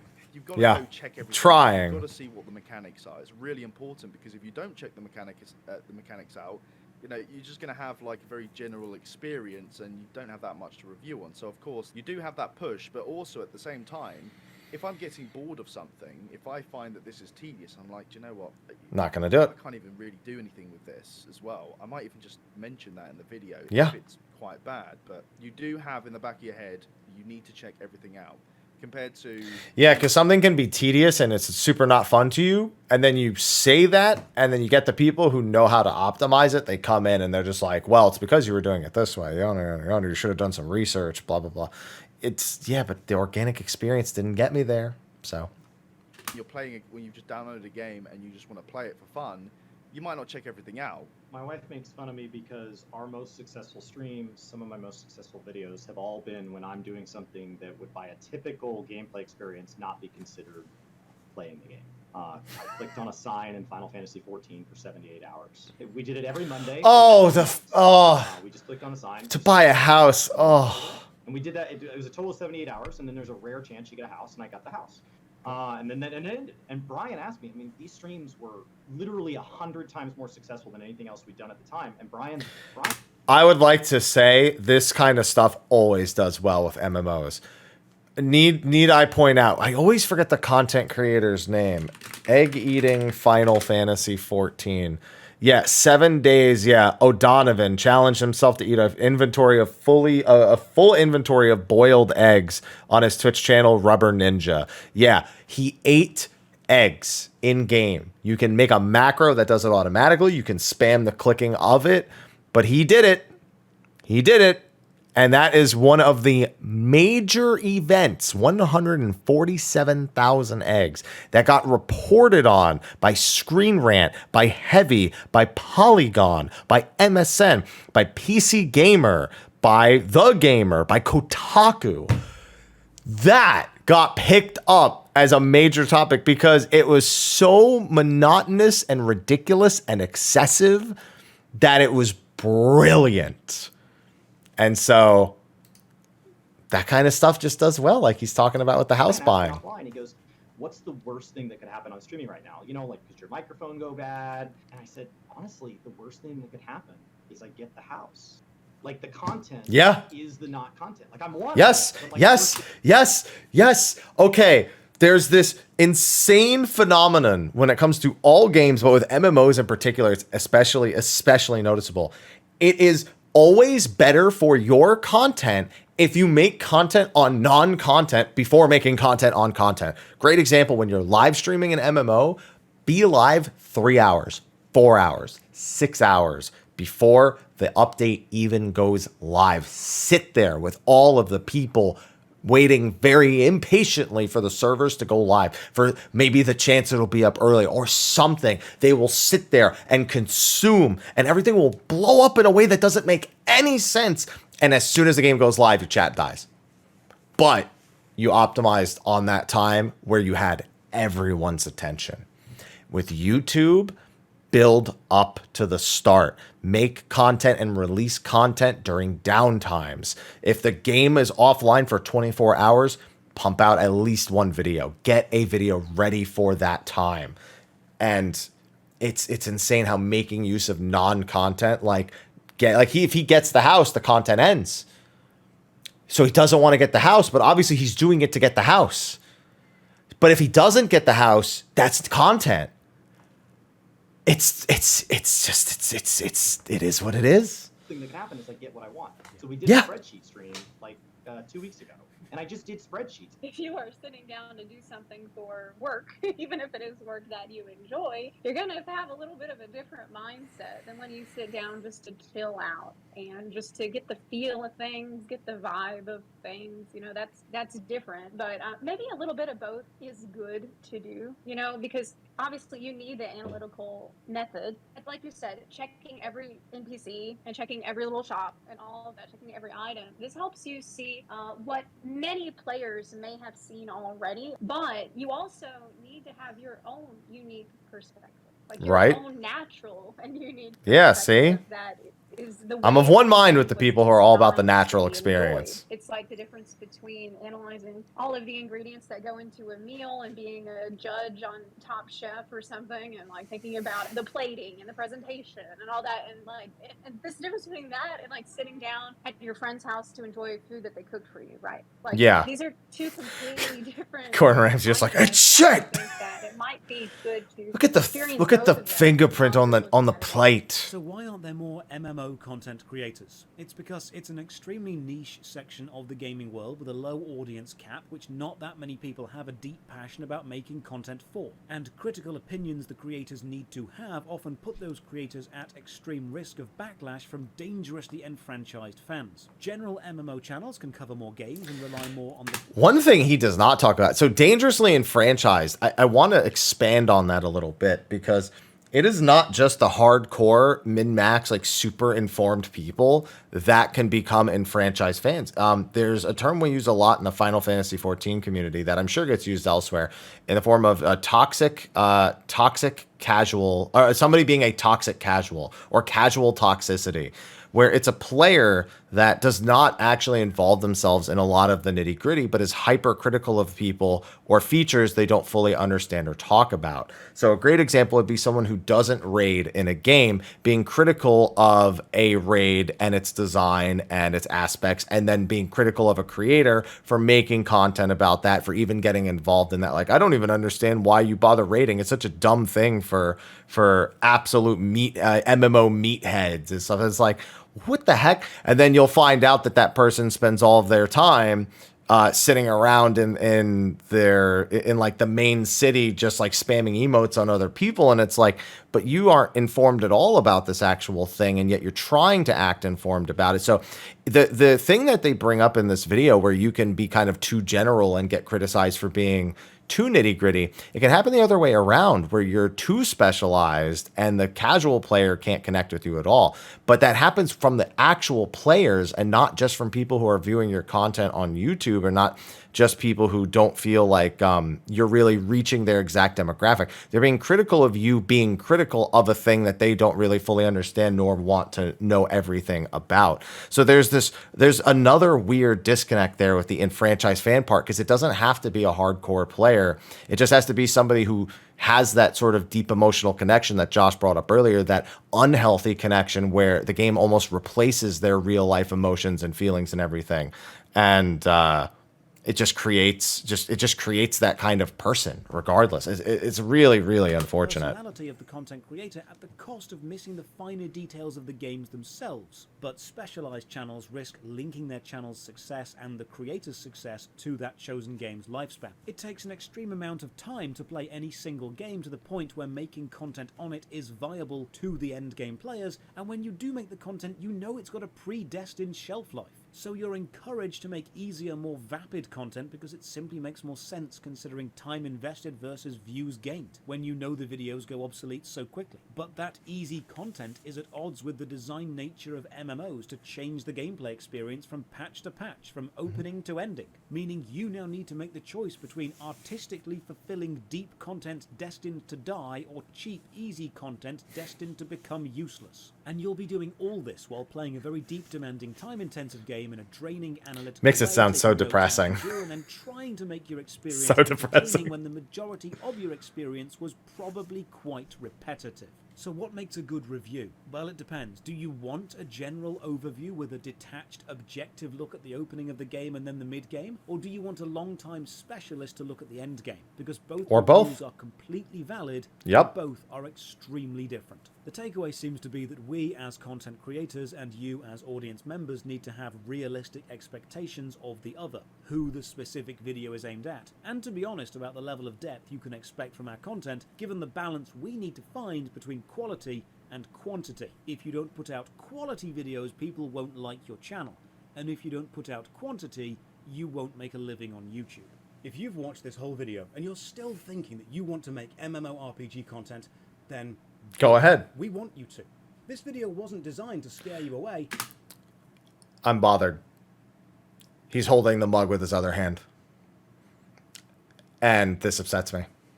It's the only time he's done this, I think. Now I gotta go back and look. We're not doing that. It's designed to welcome you into a strange career with a bit of look at the truth behind what you're actually going to I experience. can't unsee If it. you're a passionate MMORPG player, make MMORPG content. We need you. I need you. There's only so many crap games left until I have to play World of Warcraft. A huge You don't want shout that. out to all the fantastic creators who keep creating amazing MMORPG content and for Excellent. giving me their time to make this video possible. All of their channels are linked in the description below. Another massive thank you to all the names. supporters on Patreon My and eyes. to keep this channel alive. You can support from only £1 a month. Check the video description for links to the Patreon, Twitch, Twitter, and Discord. And as always, have a great day. All right. And that, clocking in at over 3 hours, is my reaction. Overall, a lot of points I think are super, super important. I think there's a lot of little tiny, almost again, like little details that could go into more, but for such a broad video to cover so many topics with so many voices from different MMO communities, both general and specific, it was a very, very well put together. I think Josh said it was one of his more ambitious videos, one of the most ambitious videos he's worked on in quite some time. And I have to agree, because this is not something that goes quickly. This is not something that just happens overnight, and it covers a lot of really important things. These are topics I'd love to talk about more myself. I feel like a lot of people do want to know more about content creation, not just in the MMO space, but for video games, for Twitch, for YouTube altogether. And there's a lot of knowledge to spread, a lot of free knowledge that you do not need to pay for to learn the little its and bits. And videos like this are ones that you should keep an eye out for, pay attention for. And if you enjoy that style of content, maybe it's time I finally dip my toes into talking about it a little bit more frequently than I already do. So with that, though, I've got some cats that are now hungry because it is their feeding time. And I actually still have 1 or 2 other videos to work on. And it's already 9:15 and I go to bed at like 10. So I'm going to wrap things up. Thank you for watching this video. If you'd like more React style content on more in-depth topics like this, then let me know in the comment section of the video below. Anyway, thanks for watching, and I'll see you in the next one. Until then, take care.